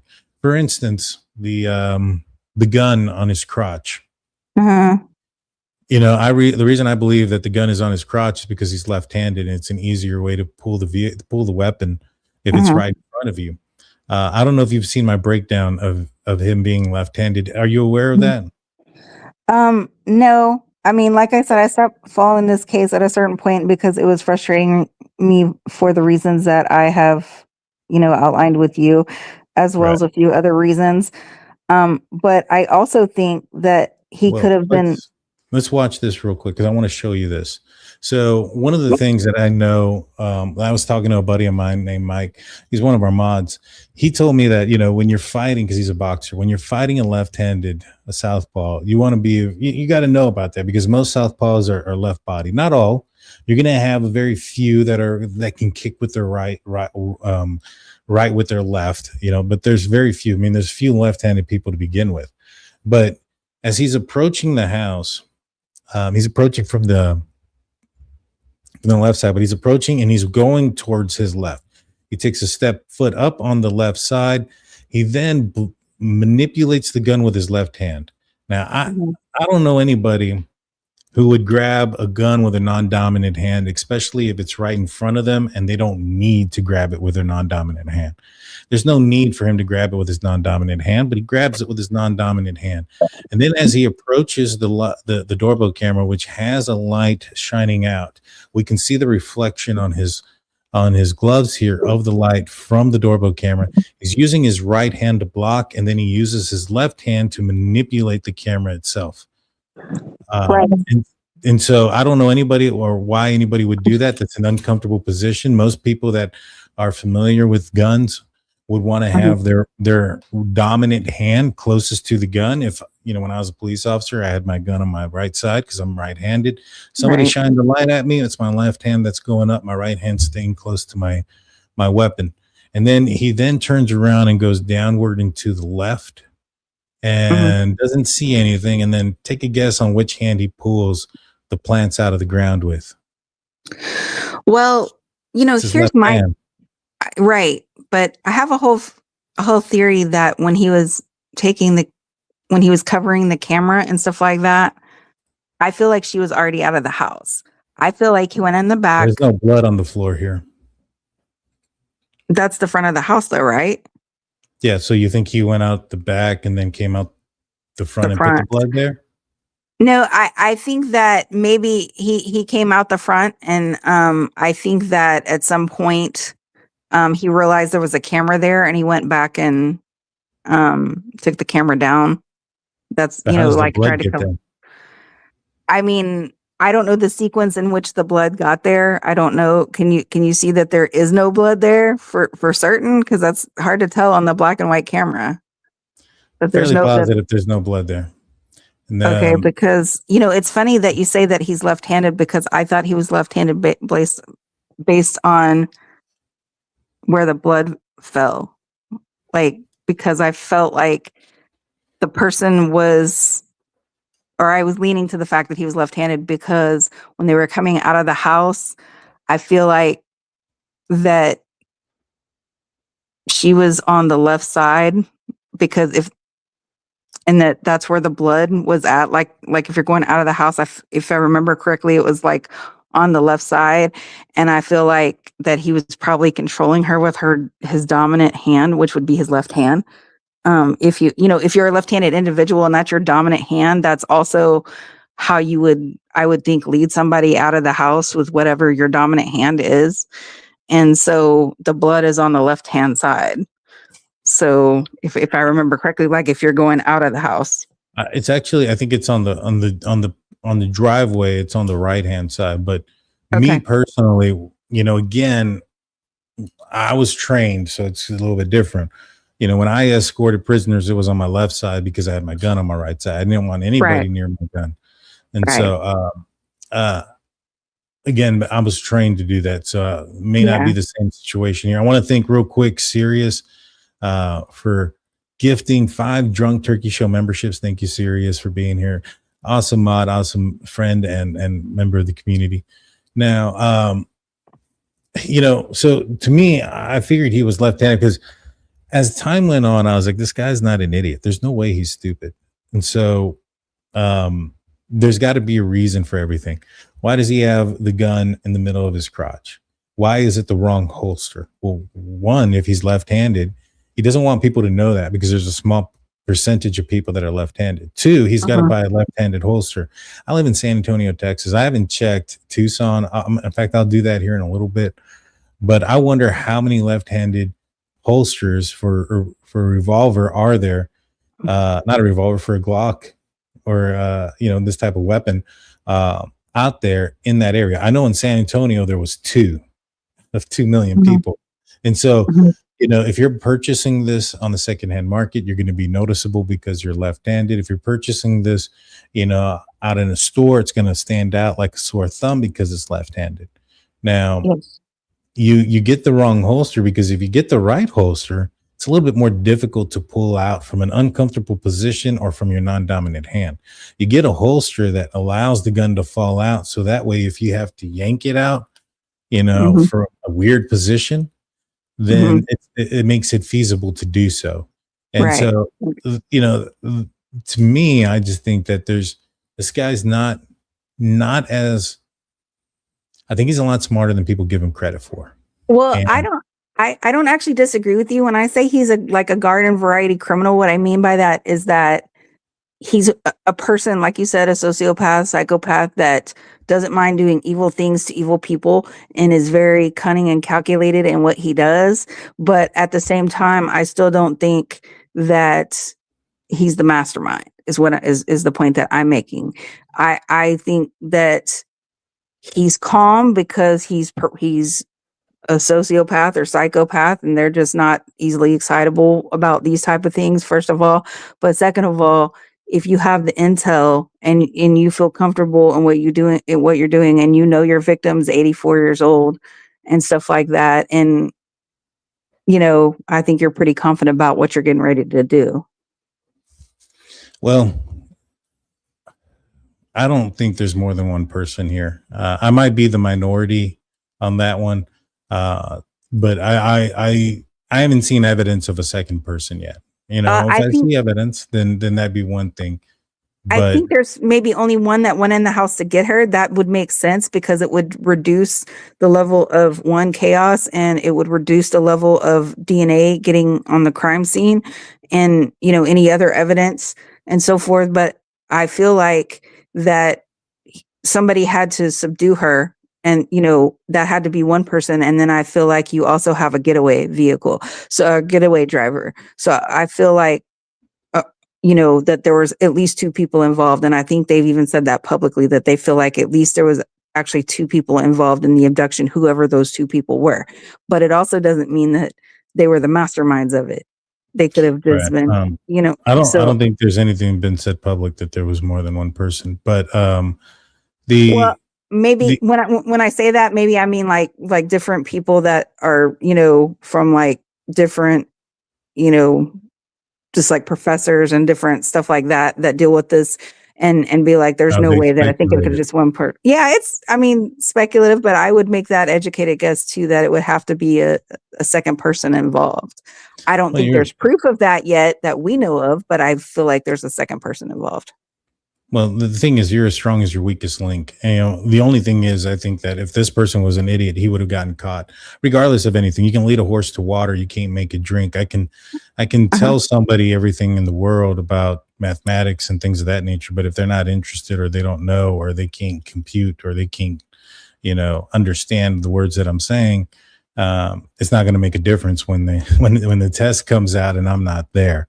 Because that's what's going to be the situation here is, this person's in there by themselves. I strongly suspect that there was nobody else in there with them. If you look at the blood drops on the floor, there's no directionality to them, and they're close in proximity.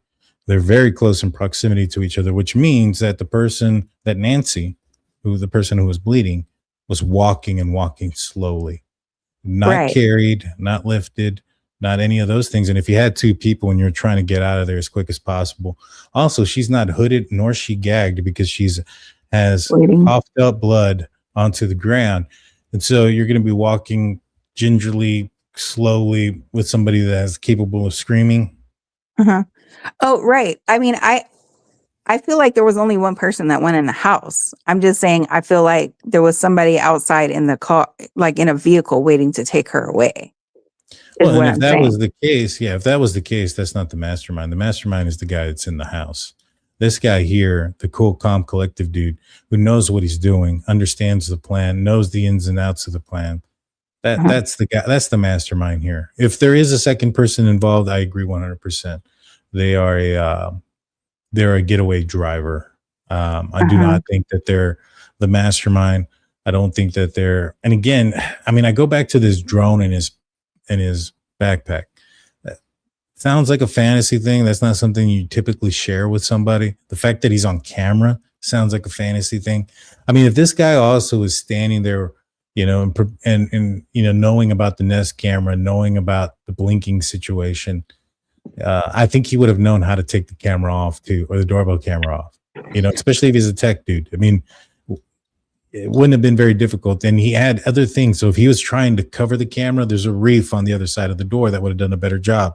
If he was trying to just damage the camera and take it off, there's rocks right next to the plants that he's pulling from the ground that he could have used. And it's not like he didn't bludgeon something else on the house like he did the floodlights. He beat those to hell. So it's not like he's afraid of doing those things. So to me, one, I think that there's a good possibility. I mean, that the plants were a message. I mean, I don't find it a coincidence that Savannah, 2 months before Nancy's disappearance, aired a show where she went back to Tucson. And while she was out there, she was out in the desert, out in nature. And then they have plants that are being used to be put on top of the doorbell camera, part of nature. And then in the second ransom letter saying that she's buried with nature. I don't know. I mean, maybe it is coincidental, maybe it's not, but I don't believe in coincidences. And I think that it also comes, when you also, if the ransom notes are real, that person is definitely local. And so, I would think that if somebody felt slighted by maybe one of Savannah's reporting from a long time ago, which, if the triggering event was that video that triggered this all into motion, then it's not something that Savannah may have reported or done on recently. It may have been something that she had reported or done on while she was in Arizona. And so I think that's the triggering event. And I think that, if somebody felt a certain way about Savannah based on her writing, if they felt that their lives was ruined, maybe, a loved one was affected by a report or something of that nature, and it ruined their life. And then they see that video of her coming back, etc., that might make somebody feel a certain way, the way they put her on a pedestal, so to speak. Well, I mean, another thing that I'm thinking is maybe that the reason they came from the back of the, house, and the reason maybe that he had the drone, maybe there was like some type of, like, I'm saying ATV kind of vehicle, maybe use. I don't know how plausible that might be, but I'm just thinking that something that could handle like desert terrain and maybe come in from a back way where they would be undetected. And maybe they were trying to kind of fly the drone like in the general area. And maybe that's why he had it in the backpack, because it was like, that's where he had to put it. So he was free to commit his crime. Because the thing is that I too feel that there was only one person that actually went in the house. I feel that for a lot of reasons, but there's also video of Nancy Guthrie in her bedroom when she was on TV. They had it, she was talking about the kids making up the bed, and that was a big thing. And it was supposedly actually her bedroom. And the bedroom is not really very big for a lot of people to even be able to maneuver. Again, that would be something that I would think somebody, would have to know too. But I'm just saying that's another reason why I feel there was only one person that actually went in the house.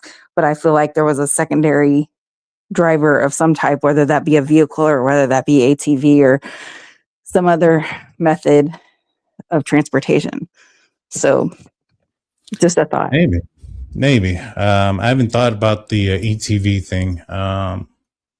Because they remember that they kept looking, not to cut you off, but they kept looking, circling in the helicopter. They kept looking in that area back out there behind there. And I mean, obviously they were also probably trying to look for remains or something, but maybe they, saw some tire tracks and like, well, these aren't vehicles. So maybe that kind of threw them off, because, ATV vehicles in the desert would not really be, I mean, that type of, at that time of night would be suspicious, but maybe even if they found ATV tracks, they may be like, well, this is the desert. People go, on ATVs and stuff like that all the time, and maybe at the time it didn't really seem suspicious.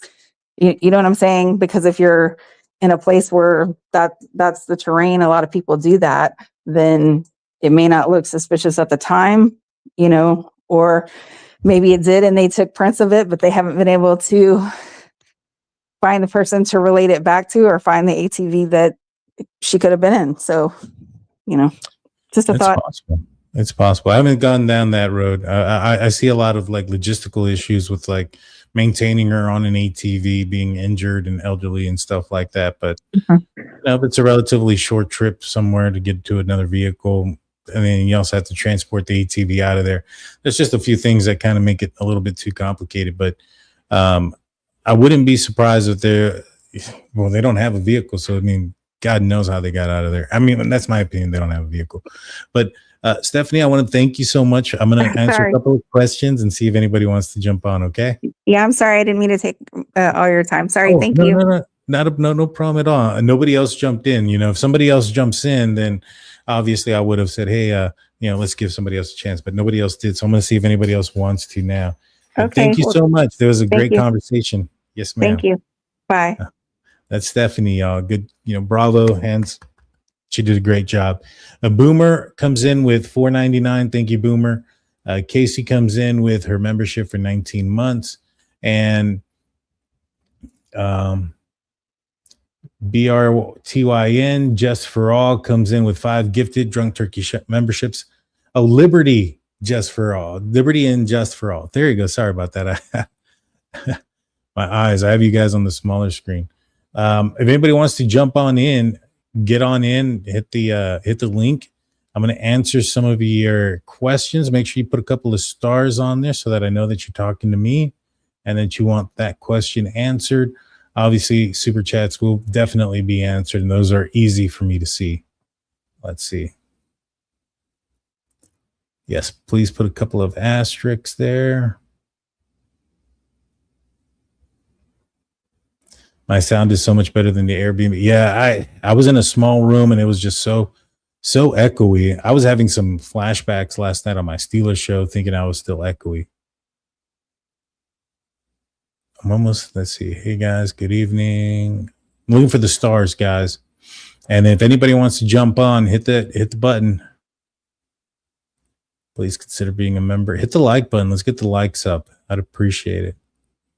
Do you think the timeline is actually different than the church service was replay? I thought it was a live stream. It was not a live stream.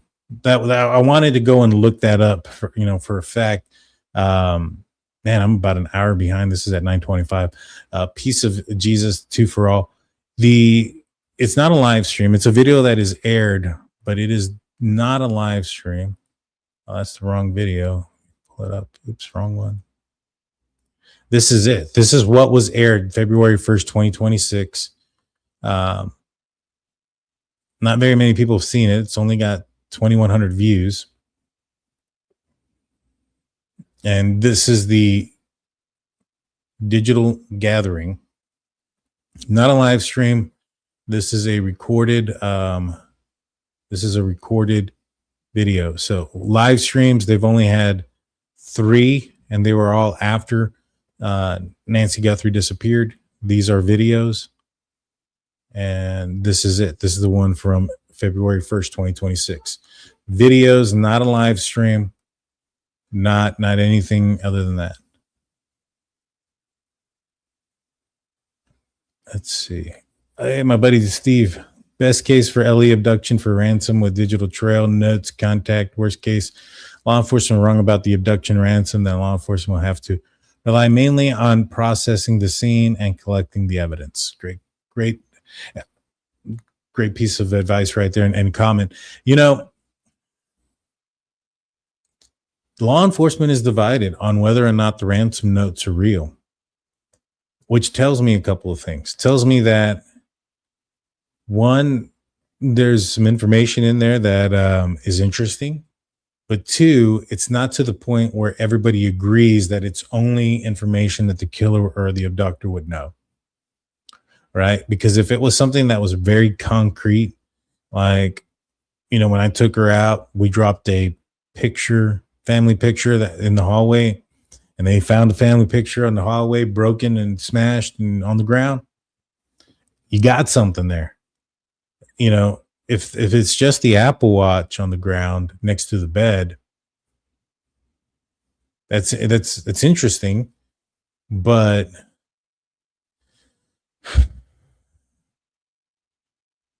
I don't think that would be. I think that would be less. I don't know. If it's just an Apple Watch was in the house somewhere, then that'd be even less interesting. So I don't know. I'm like I said, 40, 60, 56, 50, 50 on whether or not those things are real. Derrick's eyes are exact match to the porch guy. Have you noticed or heard anywhere of that? I haven't really looked at his eyes like that. I'd have to go back and check. You know, he was pretty, he was quickly, what's the word I'm looking for? Not put that he wasn't the suspect, but they quickly said that he wasn't the suspect. And so I tend to go with what law enforcement say on that aspect. And yeah. They dropped Derrick's ransom note charges because they know he's not involved in the kidnapping. That's true. That is true.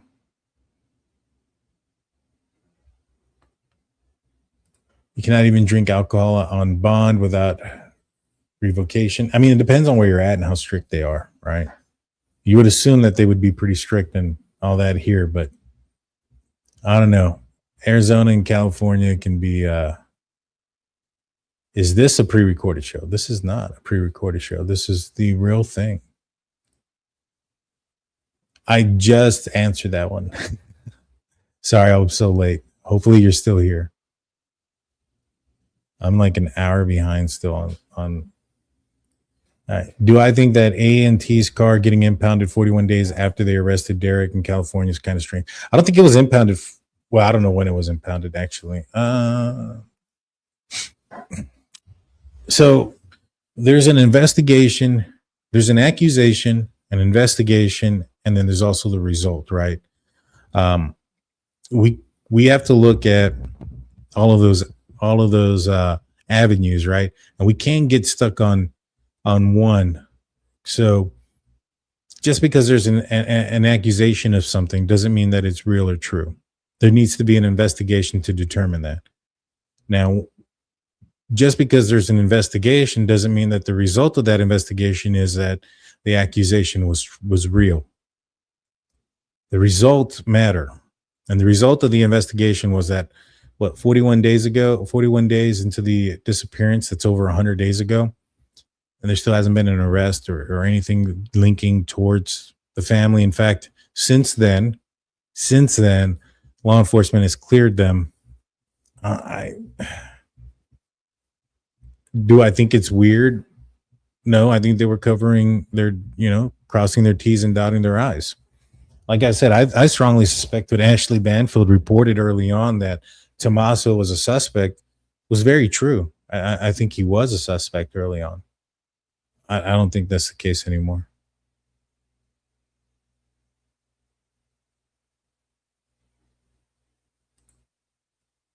How come Callella didn't leave a Bitcoin wallet address in the text message if he was just scamming?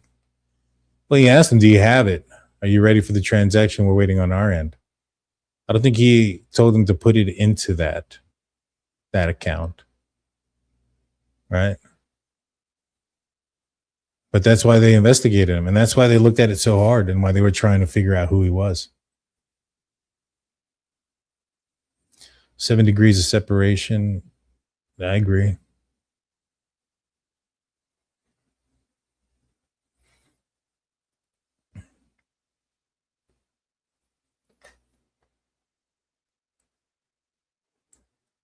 I'm trying to get a good view so I can see everything. My camera, so I'm not looking completely weird. Almost left. Let's see. I'm going to scroll through here fast so I can get. Do he know more? I think so.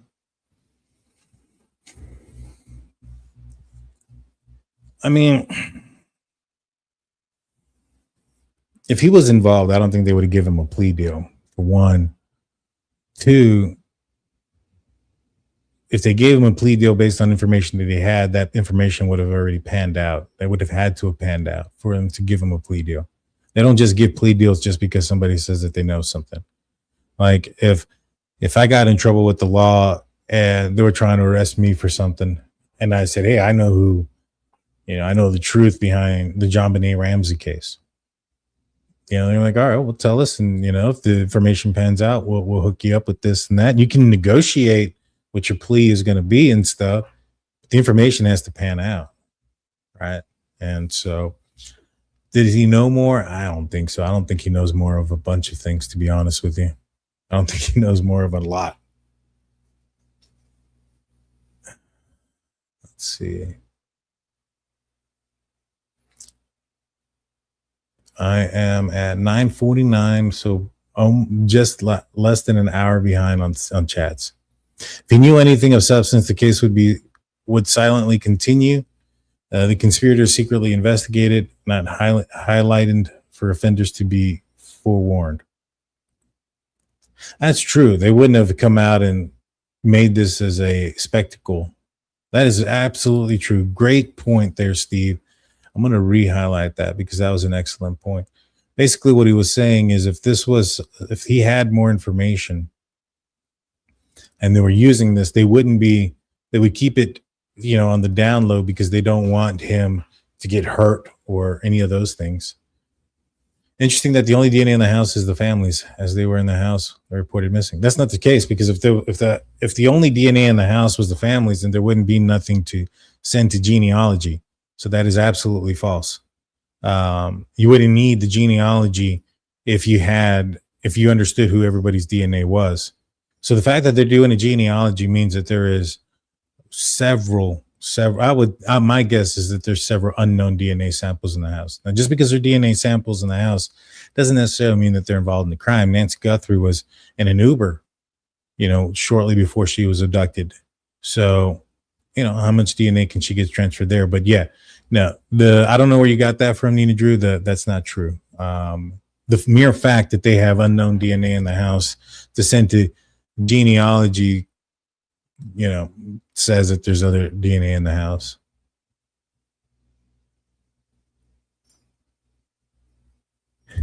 It wasn't me. Saturday night, I was probably playing Fortnite with the homies. Yes, we're having Monks on tomorrow night. There it is. That's the one I was looking for.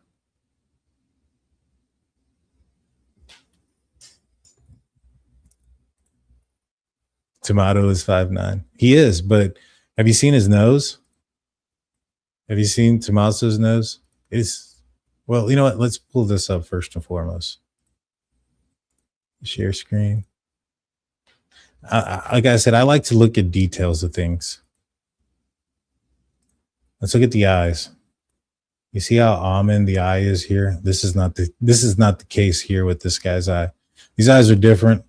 100% different. This guy's got a pretty good solid nose on him. Let me see if I can find the image of him from the side angle.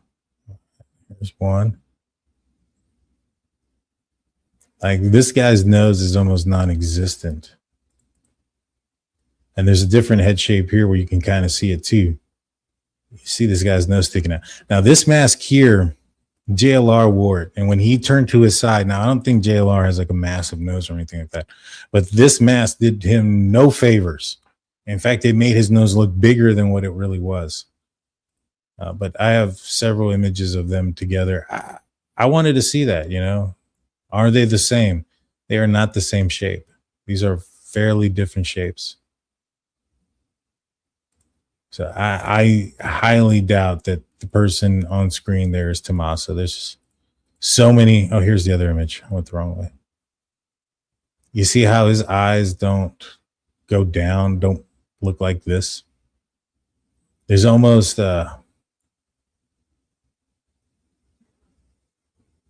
Asian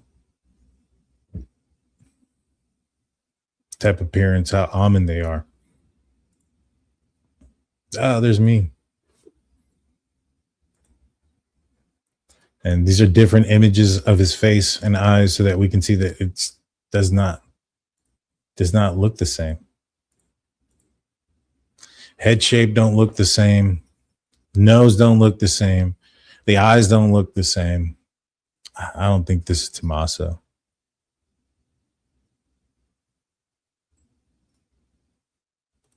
Thank you. Appreciate that. Again, put some stars, guys, so that I know you guys are talking to me. I'm gonna go through and answer most of them. I am at 952. It's probably gonna jump.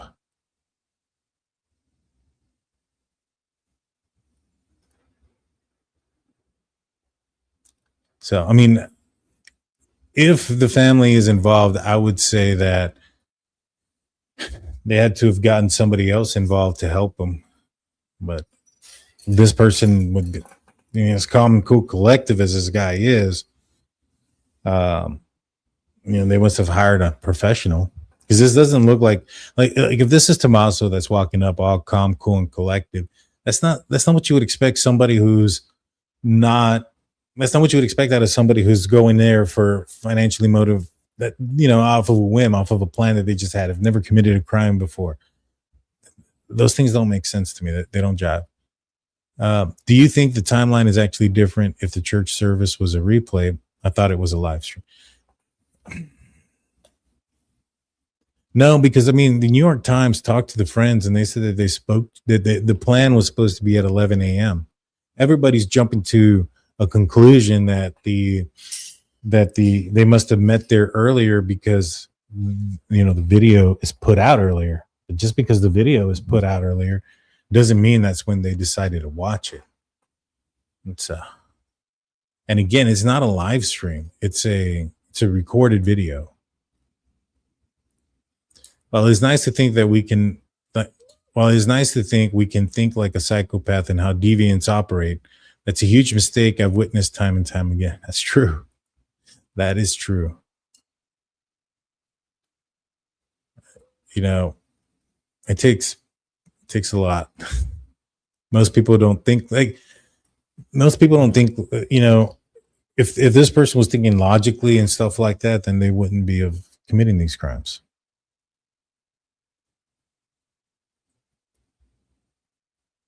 Oh, I'm not argumentative. I don't think so, at least. I apologize if you think I am.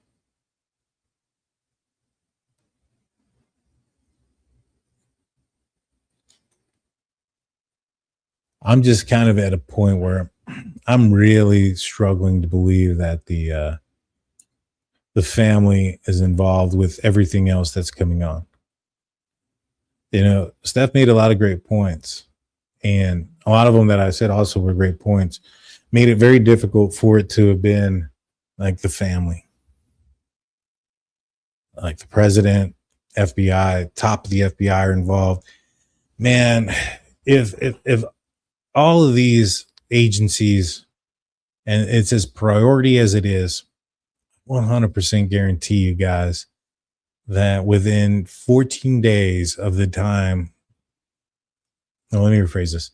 If they get his name within a year, so before February, within 14 days of the time that they get his name, they'll have enough evidence to arrest him based on all the agencies and who is involved in this.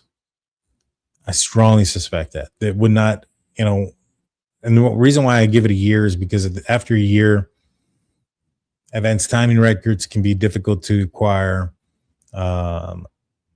Things get recorded over, stuff like that. So, a year is still kind of pushing it. At this point, a lot of things have been lost already.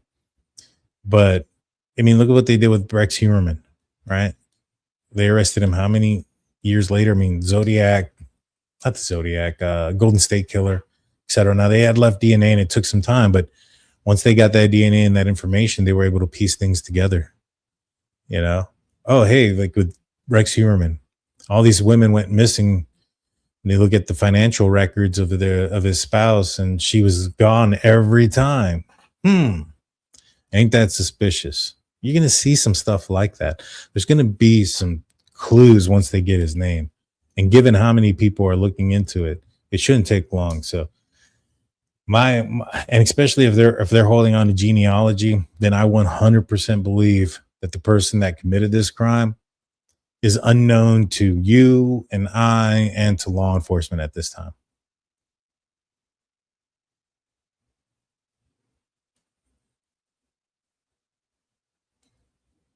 Let's see.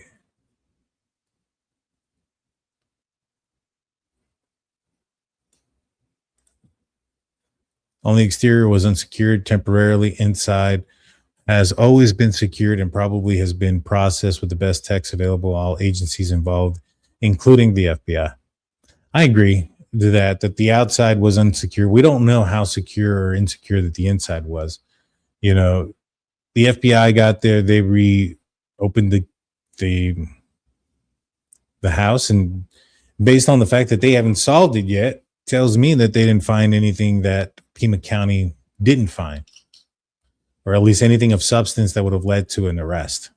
There hasn't been one, right? So now, could that be because they released it and the family went in there and did something? I guess.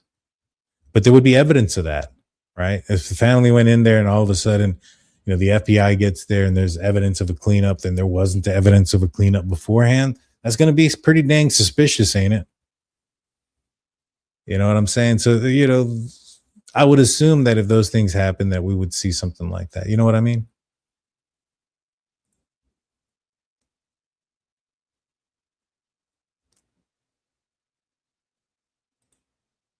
CC more things. Yeah. And I've had Steve from True Crime Web, who I've showed quite a few of his messages today. He also believes that as well. Daniel, I agree with the caller. This could be an inside job, in my opinion. I mean, it could be. I just don't think that at this point, 100 and something days later, with President Kash Patel, FBI, Pima County, like all these people involved, that they're going to be standing there and being prime suspect number one early on in this investigation, that they're somehow going to not just get away with it, but also to the point where the investigating agency is saying that they're cleared. It's one hell of a job. One that I don't think is possible. But, I guess all things are possible. I can't say that it's not possible until somebody gets arrested. I just think it's going to be somebody we've never heard of.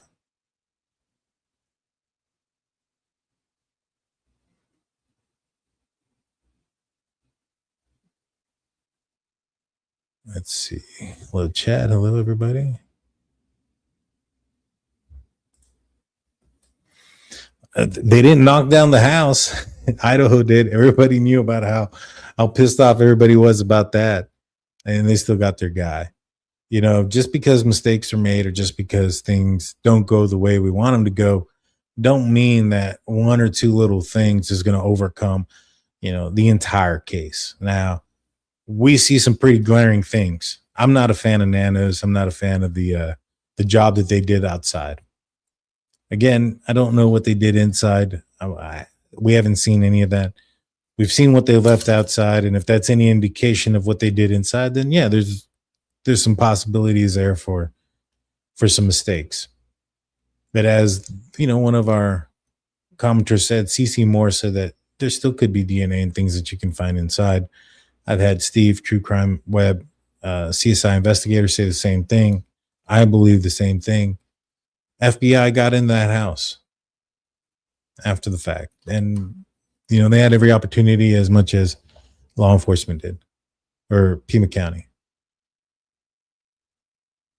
Albeit that it was after it was released. But like I said, there could be some signs there.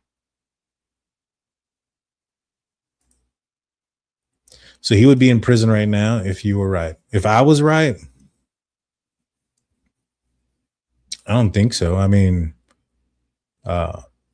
if I was right that this guy's smarter than we give him credit for, I think he possibly could have had some cleaning supplies in that big old bag of his that was stuffed to the brim.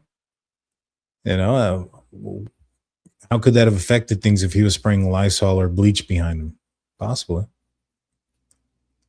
But yeah, I mean, if this was the family, or if this was somebody that they got whiff of, by now would be in jail. Now, if they got his name in the last week or so, then that's a different story.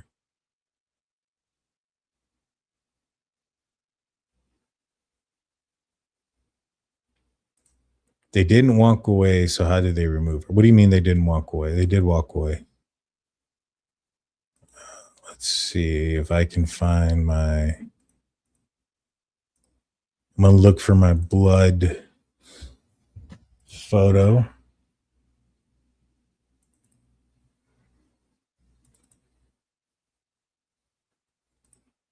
So this is one. So you have the spray here. You also have a lot of dots here, right? Look at that. Much more than, let me see if I can find the other spots. It's the other way. Well, here, let's look at the ones here. You have 1, 2, 3, 4. You have this cluster still that is close together. See one here, here, here, here. Even down the sidewalk.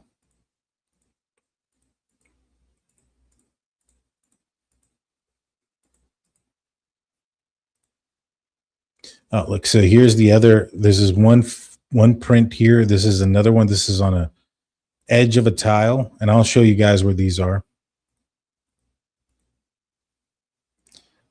So that one I was talking about, that's on the edge of the tile, is right here, right next to this one. And then you have this one over here. Again, this triangular motion.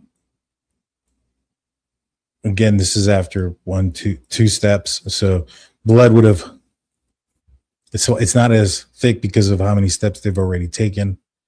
In short 3 steps. Plus you also have, look, 1, 2, 3, 4. You have smaller amount of drops here versus that first image where there was a large amount. What that tells me is that she was in that position facing downward a longer period of time than when these drops were created.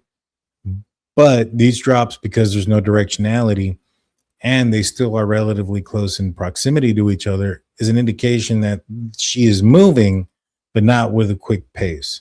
And had she been carried, or had there been multiple people involved, the steps would have been much further apart than these 3 are, and there would be directionality because this person would be walking a lot faster, and the drops would be spread apart.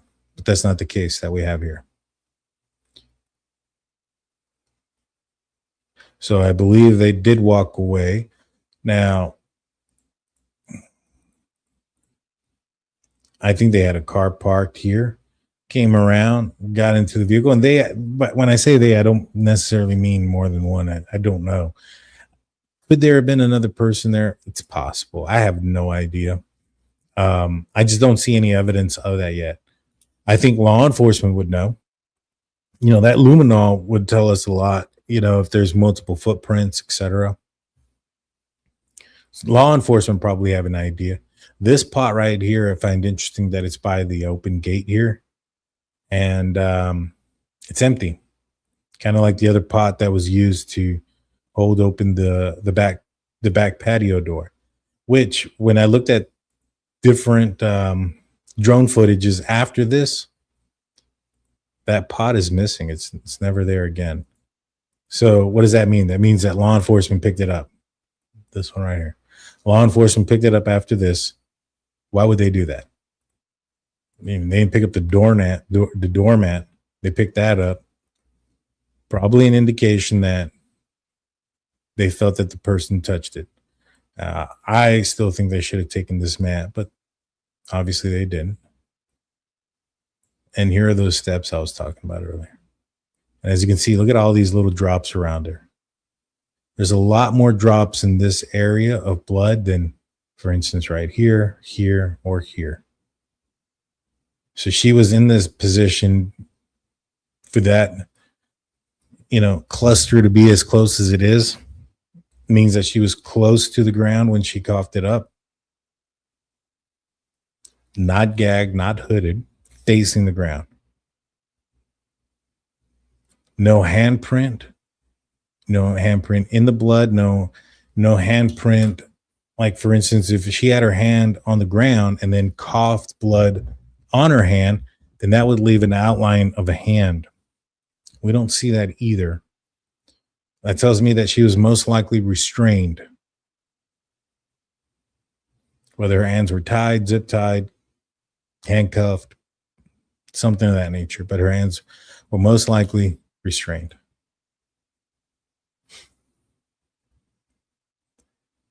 Let's see.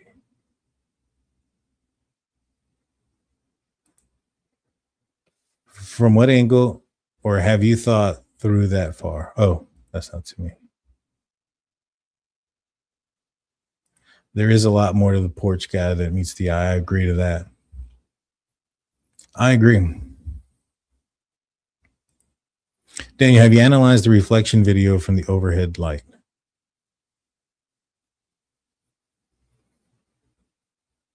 I'm not sure what you're talking about, Julie. Can you email me, drunkturkeyshow@gmail.com, so I know which reflection video you're referring to? I'm not 100% certain.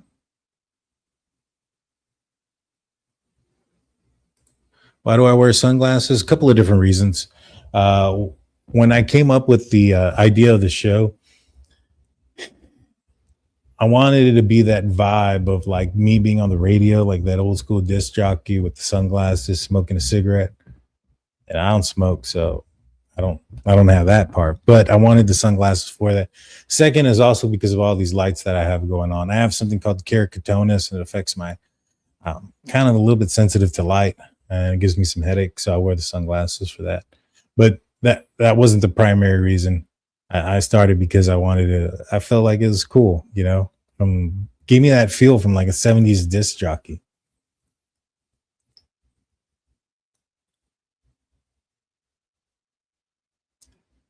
Like DT says, he wanted to be on camera and look like an idiot. No intention to ever use, but wanted to add a little extra buffoonish. I didn't think about that. That's possible. I think he still wants to be on camera. I think it has more to do with Savannah as far as why he wants to be on camera.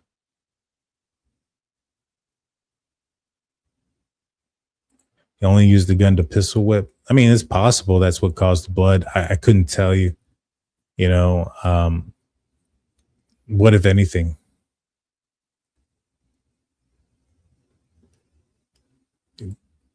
Disagree? Oh, it's okay. There's nothing wrong with disagreeing. I mean, at the end of the day, if I'm wrong or you're wrong or if somebody else is wrong, you can't really hold those folks to the fire, right? Like, oh, you're wrong. You're a bad person. I don't have all the information. You don't have all the information. The next guest I have don't have all the information. The last guest I had doesn't have all the information. You know, the only people that do right now is law enforcement, the person that committed this crime. And so, you know, when I was covering the Brian Koberger case or the Idaho case, and I talked to Steve Gonsalves, and he told me one time that, you know, they didn't expect me to get everything right because I didn't have everything. And I thought that was really cool of them because they understood that. And, you know, it's to me, the problem is not being wrong. I mean, everybody's going to be wrong. Nobody's perfect. It's that even when you're wrong and the evidence is there and you're sticking to it just because you don't want to be wrong. Like me, I strive for accuracy. Like I want to be right, but I don't want to be right, you know, and continue to say something of mine was right, even though there's evidence of it being wrong. My approach is like, all right, if the evidence points me in that direction, that's the direction I'm going to go. And if I'm going that direction and the evidence starts to point in a different direction, then that's where I'm going to pivot and start to turn. You know, I'm not going to stay on the direction I was previously just for the sake of not saying that I was wrong. I can admit I was wrong on things. But yeah, I think that in the end, there's nothing wrong with being wrong in this, you know, situation. What's wrong is pushing the envelope even further after being disclosed that we were wrong. I hope that makes sense. Yes, if you want the gifted memberships, you need to turn on accept the gifts.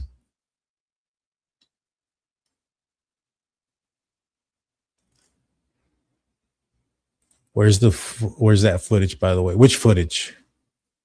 If we're talking about the footage of the earlier that night without the backpack, good question.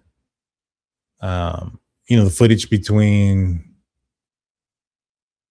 he goes and he turns around to go get the plants, right? He pulls it up, he's doing something, and then it flashes, he's right there in front of the camera.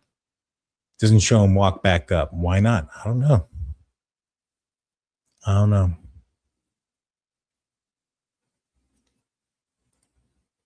I think more people in the house, and I think they might be part of why taking longer to solve, because they want to arrest all at once, in my opinion. Maybe not.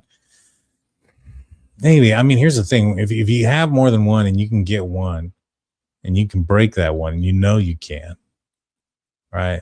Then you'll get all the other ones. That was one of the things that I used to do all the time when I was in law enforcement.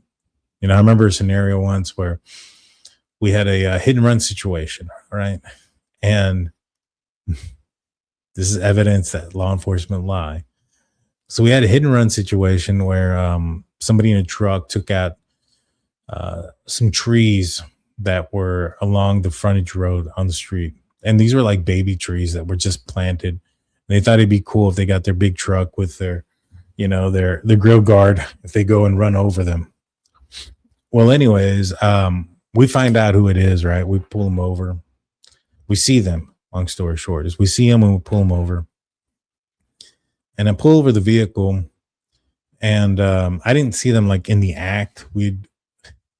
Somebody was actually taking a report. I saw them speeding and I pulled them over.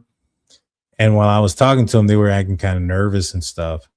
And that other call was going on about the hit and run. And that's when I noticed there was like a branch sticking out of the front bumper of the truck. And so I went out there and I looked, and there was, sure enough, a lot of branches and leaves. You can obviously tell that this vehicle had been used for that. And James was on the other, at the other call, reporting the hit and run. And so I asked everybody to step out. And there was one dude that was looking real nervous, looked like he wanted to cry. Told him to come here. Went to the front of the truck, and there was like a red stain. There was not blood, but there was like a red stain, it looked like paint. And so I was like, hey man, you guys know that there was a transient guy that was hanging out by those trees that you ran over, right? And the guy was like, what? I was like, yeah, there's somebody in the hospital right now. See this red mark right here? We're going to use that plus the dents that are on this grill guard and the trees to get you guys. Now you tell me the truth, we'll see what we can do, or you can lie to me and it'll be a lot worse for you. The guys literally started crying in front of me. And I mean, I chose the weak one on purpose. Oh man, yeah, we hit it. And I was like, who's driving? It was this guy, whose car is it? Which we already knew that, but we got everything from the guy. Obviously we're going to arrest him, but I wanted the confession out of him. And so we ended up booking them. There were 22, 23-year-old kids doing stupid stuff. Luckily, there was no transient. That was a lie. I was just saying that so I can get him to confess. But, we ended up arresting the driver only, actually.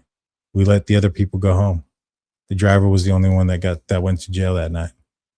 And I think he was also drunk, if I remember correctly. This was a while ago, but all of them were. So that's how we handled things back then. Let's see. Bringing up presenting flowers is an emotional memory. That's why men bring flowers to dates. Ooh, it's a good point there, Steve. It's an excellent point.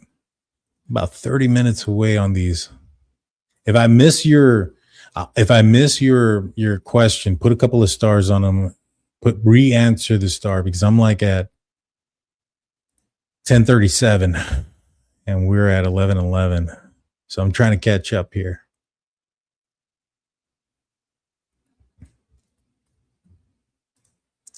How did Ellie know about the text to TNA? Did they report them? I'm assuming they did. I'm assuming that Tommaso and Annie reported it. Which in my opinion is using just logic. My opinion is that if they did report them, right? Good point that you're bringing up. If they did report them, then they most likely also aren't involved, you know? So how did the FBI know about these text messages? They must have. That's a great point. Thank you for that. In my opinion, I find it very hard to believe that Nancy forgot to take her meds and went to sleep. To me, is a red flag. Also, the back doors being left open. Why would an elderly woman have all those cameras? Well, she had talked about the cameras back in 2021. So that wasn't something that was nefarious. I doubt somebody has cameras, you know, and I think it had to do with the wildlife thing. So I doubt that has anything to do with anything. As far as the back doors being left open, we can assume that they were left open. We know that they were propped open after the fact by the perpetrator. But we really don't know how the perpetrator got into the building, do we? There's an assumption it was the back door because most intruders' exit and entry is the same. And it appeared that at one point, the exit point was initially going to be the back door.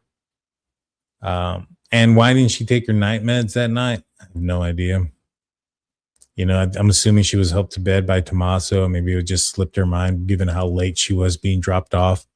What we do know is that her heart rate monitor or her pacemaker was still connected at that time. So she was in the house. We also probably can determine whether or not if there was any type of struggle or any of those type of things based on her heart rate, you know, pacemaker data information. So although we don't have that personally ourselves, I'm sure law enforcement does, and law enforcement are who cleared these individuals. So I'm assuming if they cleared them, that there's probably not the evidence there that would be required to, you know, make it be suspicious. So it's my train of thought there on that. And why does she need so many cameras? I don't know. I mean, I have a ton of cameras. DNA was not in CODIS. That's a good point. You know, if it's unknown DNA, it's not somebody who's been in the system. That's a good point. Good point. His nose is huge. You're talking about Tommaso? Tommaso's nose is pretty big.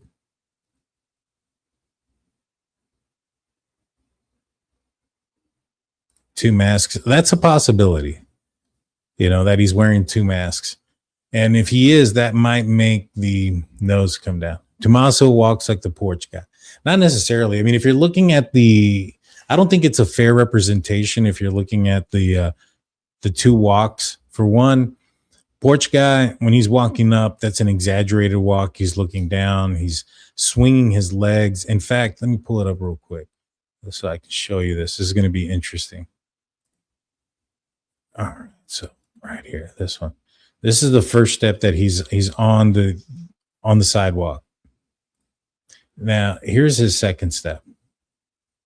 Now, he's going this direction towards his left, all right. And this foot, this is so weird. His left foot literally goes opposite of his right. So he crosses over his left over his right. You know, typically if you're doing that, you're going to the right, but this guy's not going to the right. He's going to the left and is crossing his foot way over.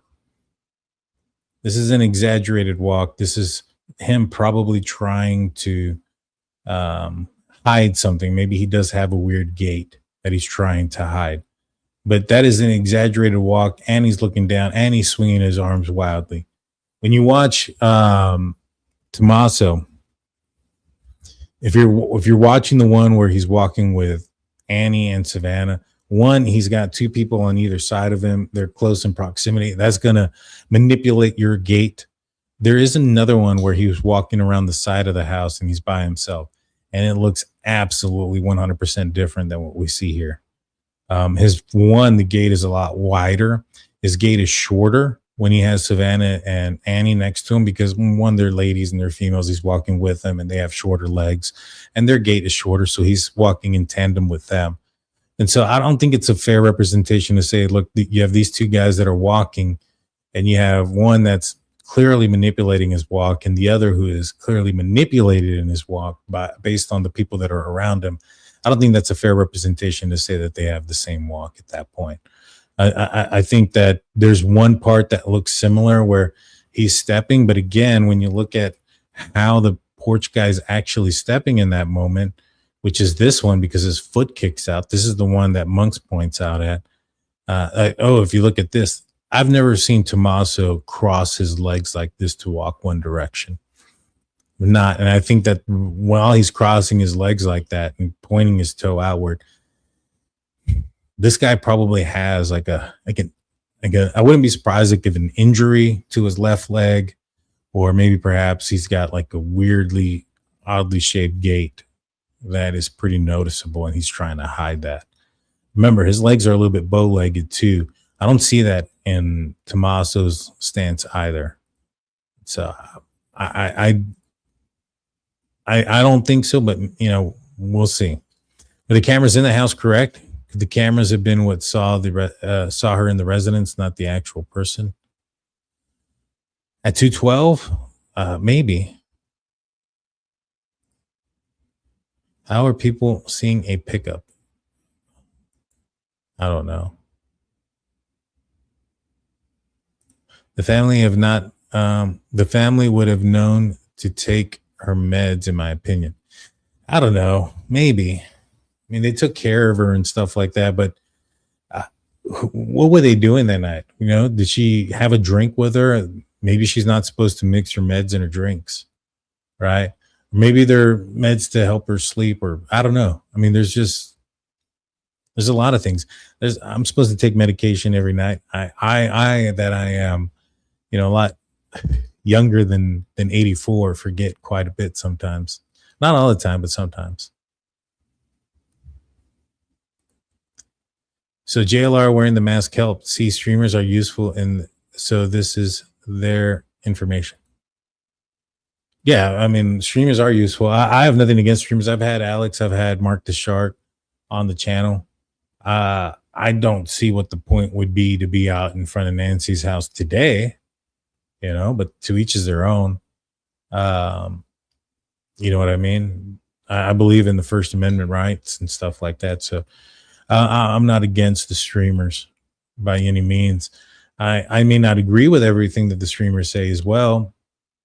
I may not agree with being out there today. I don't think any of them are out there today. But if they were out there today, I don't see the point in it. But just because I don't see the point in it doesn't mean that there isn't any point in there,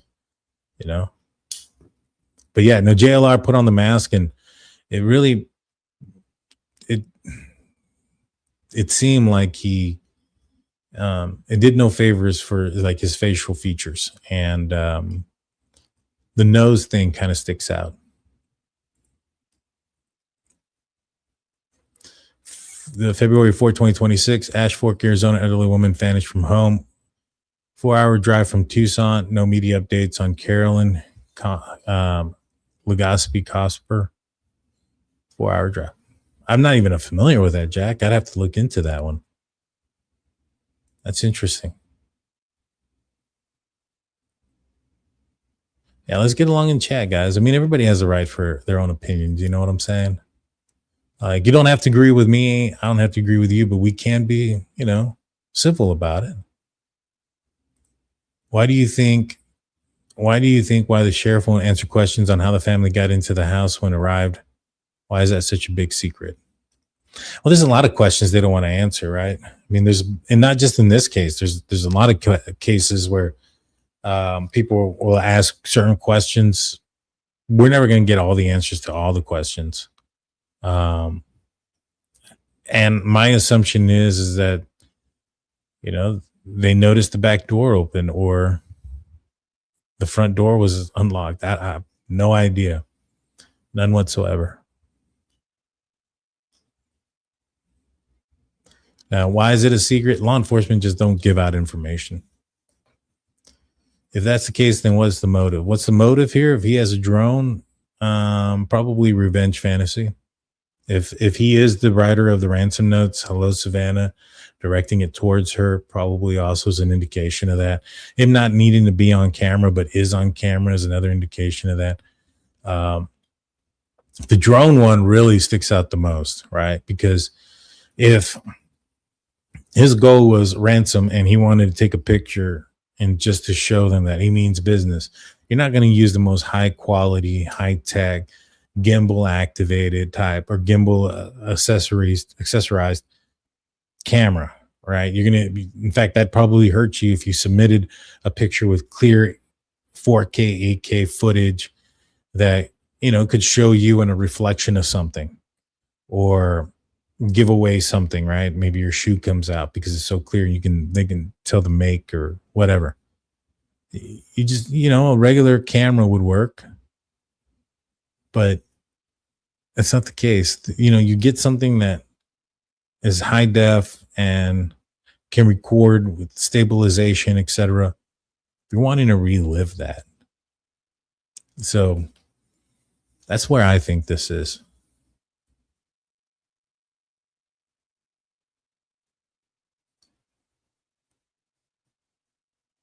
And like I said, I mean, if you guys think that Tommaso or anybody else, then maybe.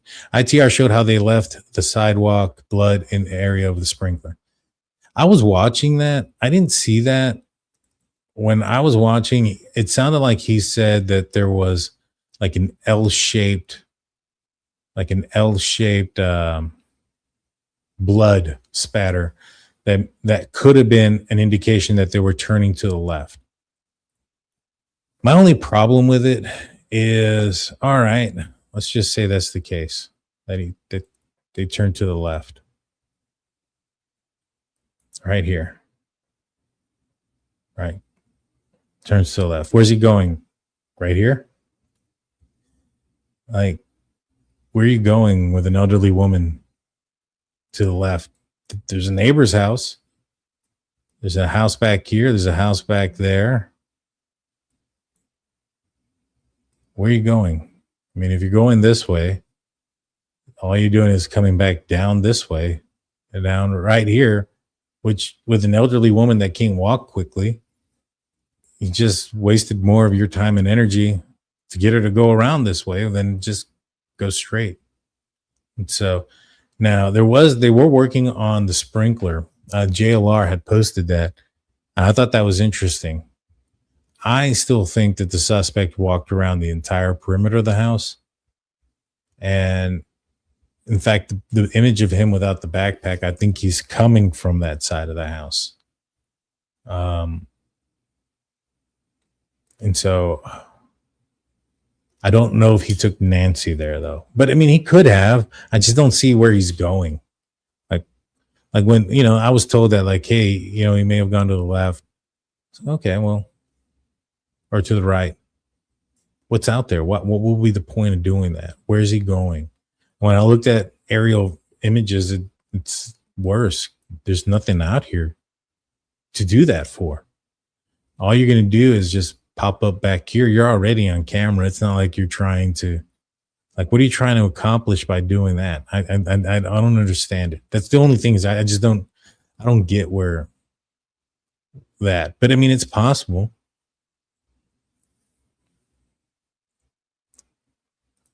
Why didn't she scream? It would have been echoed for miles. I don't think it would have echoed for miles. I think that the scream may have... In the Brian Koberger case, there was a scream. There was dogs that were outside barking, and there was only a handful of people that heard that. Now, that was a party town on a party night. And so people were still up and getting home during that time. And it was also 4 a.m. People were getting ready to go to work or leave for the holidays, etc. So, in fact, we've seen some footage of people that were leaving the apartment complex next door throughout some of the time of that happening. Nobody heard anything there or thought it to be suspicious. A lot of people were dead asleep at this time. And if the community is like older community, I wouldn't be surprised that's what we get.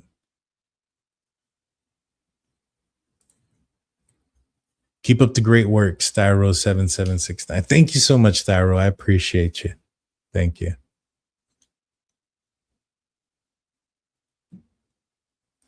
Excited to see you amongst you. I'm excited for that too. I'm excited to go in there and talk with him about.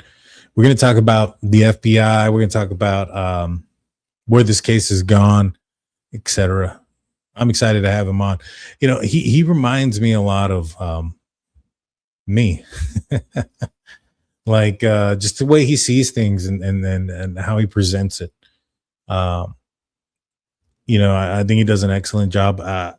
He calls himself an armchair detective, which I think he would, if he would have been in the police department, he would have made an excellent real detective. Now, I think we see a couple of things, you know, differently, but for the most part, I think we see a lot of the same stuff, and perspective may be a little bit different, but I like Monks. I think he does a really good job. Go check him out. Make sure you go and like and comment and subscribe to his channel as well. I'm looking forward to having him on. I have 6 cameras outside of my house. I'm not scared. I just want to know if I need to be scared. That's a good point. That's a good point. You know, Steve, I got a question for you. Do any of your kids have access to your security system, if need be? You know, one of the biggest complaints is that, you know, maybe the Guthries somebody should have had access and known about the abductor at 2 a.m. The other thing is, like, I know you're not 84, but you know, if your kids couldn't get a hold of you right away, how long would it be before 911 would be called? Right? And so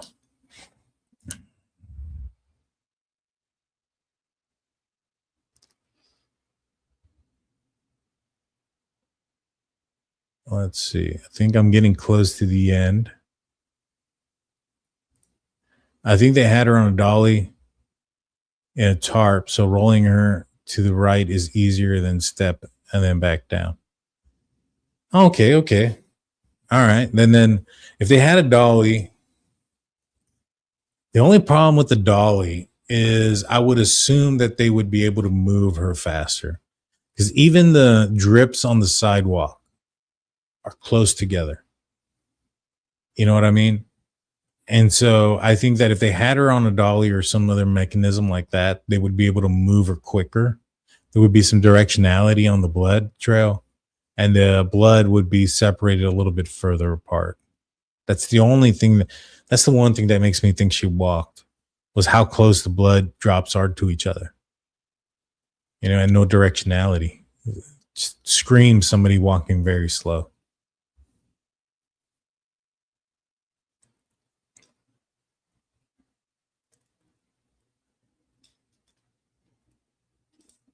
Francesca goes, I have access to my parents' system. I am watching. There you go. I mean, not everybody is like me, I guess. Maybe I need to go and get access to my parents. Do you know if she had a wheelchair or just a walker? I don't know if she is. I know she had a walker and a cane, but I don't know about a wheelchair. Mine has access, and I feel like I'm on display. They have cameras everywhere.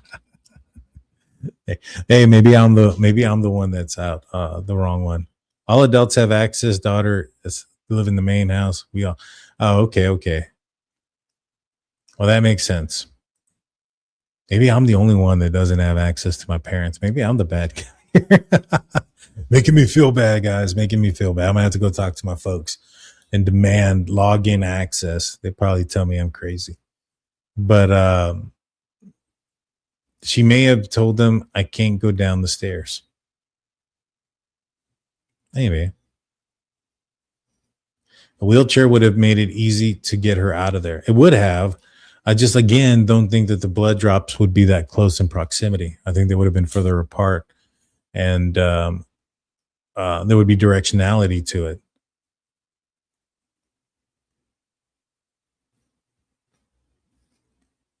You know what I mean? Shame on me. Yeah. I've never had access to my mom's cameras. Yeah. I mean, I'm going to tell my brothers too, like, hey, none of y'all have access to mom and dad's cameras. For anyone who's a parent who's prone to falls, it's really helpful to have cameras. I agree. I mean, I'm not saying it's not probably your best bet, not the best thing to do. It's just, especially if there's not a subscription to it, especially if, I don't know if Tommaso and Annie, what kind of system they have, but I reckon that you probably can't be logged into two of the same ones at the same time. Right. So if they all have Nest cameras, then, it might be difficult to be on both of them at the same time, type of thing. I don't know.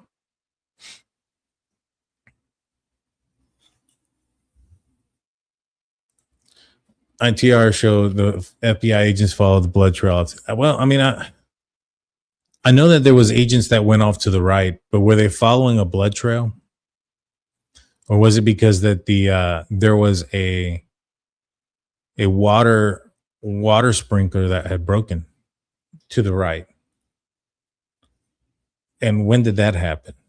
Right? Did that happen before or after, the abduction?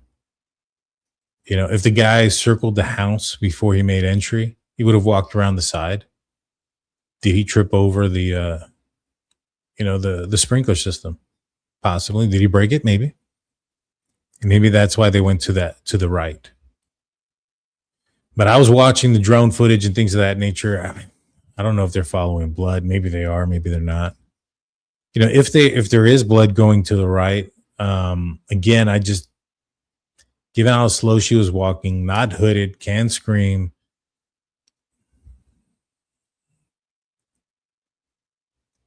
I don't know. I mean, I think it'd be easier, even if it was just one perpetrator, even if she couldn't walk down the stairs to lift her up for 2 steps to put her down, than to walk the entire length of the front yard to get down there, because there's a rock wall right here. Like, this is a rock wall that goes all the way over here. So they would have had to have taken her way over here to come back around. So, I mean, like I said, I don't know, but I reckon it probably ain't. I don't know which door she used for the Uber. I would like to, because there's one thing that sticks out to me, and Monks is the one that found it. I got to give him the credit for it. But right here, as he's approaching, there's a plant that's kind of leaning down. All right, it's right here. And the no backpack video, it's straight up. Now, to me, if this plant is leaning over, it means the roots are messed up, right? And if you have messed up roots, is it possible that they've fallen, when you're moving the plant, if you're moving pots around, if you're looking for like a key or something? I think so. And so the big test is going to be, and law enforcement should have this, is footage from the same night but before. So if the camera turns on because Tommaso drives in there at 9:48 or 9:50 or whatever it was, and the plant is sticking up, then whatever happened to it happened that night after the fact. If they go in there and the plant is knocked over, then 100%, without a shadow of a doubt, then the no backpack video is a different night. And so that's just going to be what it is can we get footage from before 1:40 a.m. and does that footage show the plant sticking up, or does it show it leaned over? If it's sticking up, then it's 100% that night. If it's down, then it's 100% not that night. the no backpack. And so right now I'm 50-50 because it's one way or the other until we know the answer to that, which I was pretty confident that it was a different night. I was like, I'm like 95% confident it was a different night. Monk's pointed that out. I went 50-50. That's an example of me just following the evidence and not trying to just be right to be right. You know what I mean? Alrighty.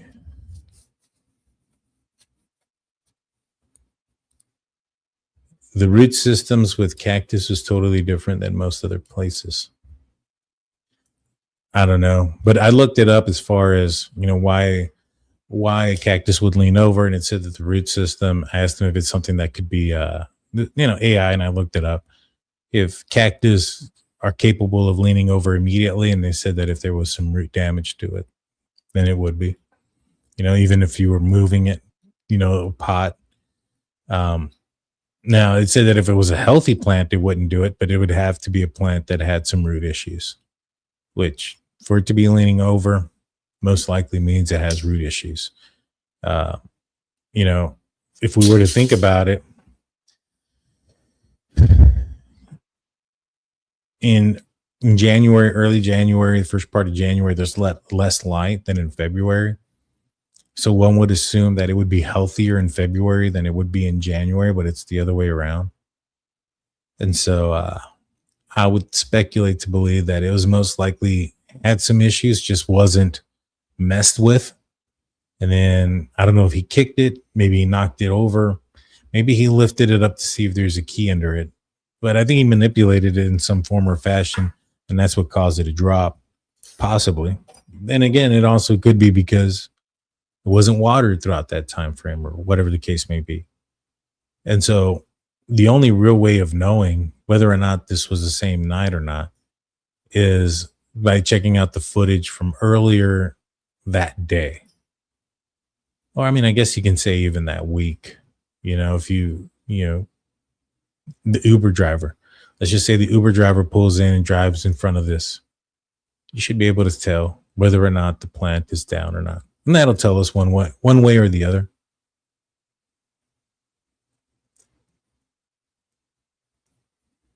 But yeah, I looked it up. A cactus can lean over with root rot is what it means. And for it to be leaning over regardless should be a pretty good indication of that.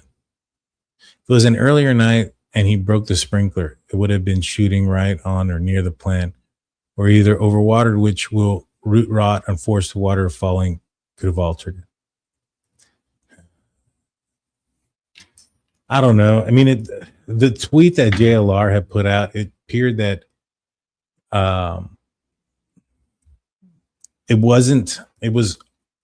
it had surfaced the ground. The water was coming out of the ground at that point, but I don't believe it was coming out of the ground the entire time.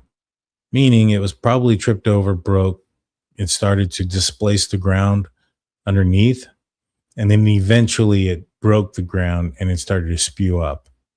And so if it was done January 11th per se, I have a strong suspicion that it would have been spewing up a lot earlier.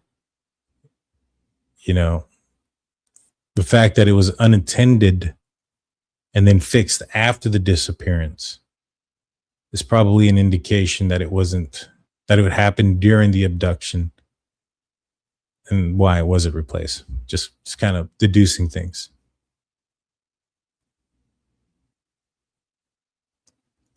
Was shooting right at that plant.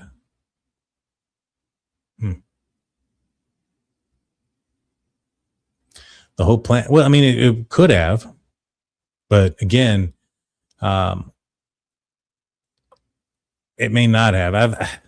I used to have a green thumb. I used to do some planting, and plants are different now. I've never had a cactus, so I can't comment on the cactus aspect. But I've had plants that are very close to each other, or even in the same pot, where one get affected and one don't. So sometimes it's even like that because you'll have one plant draining from the other.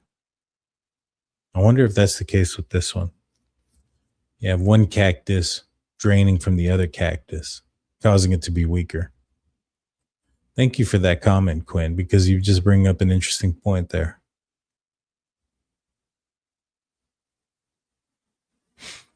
But alrighty, guys, I've been here for 3 hours. This has been a marathon for me. I'll be back on tomorrow night with Monks. Please hit the like button, hit the subscribe button, ring that notification bell. I'll see you guys tomorrow night. See you guys then. Peace out, y'all.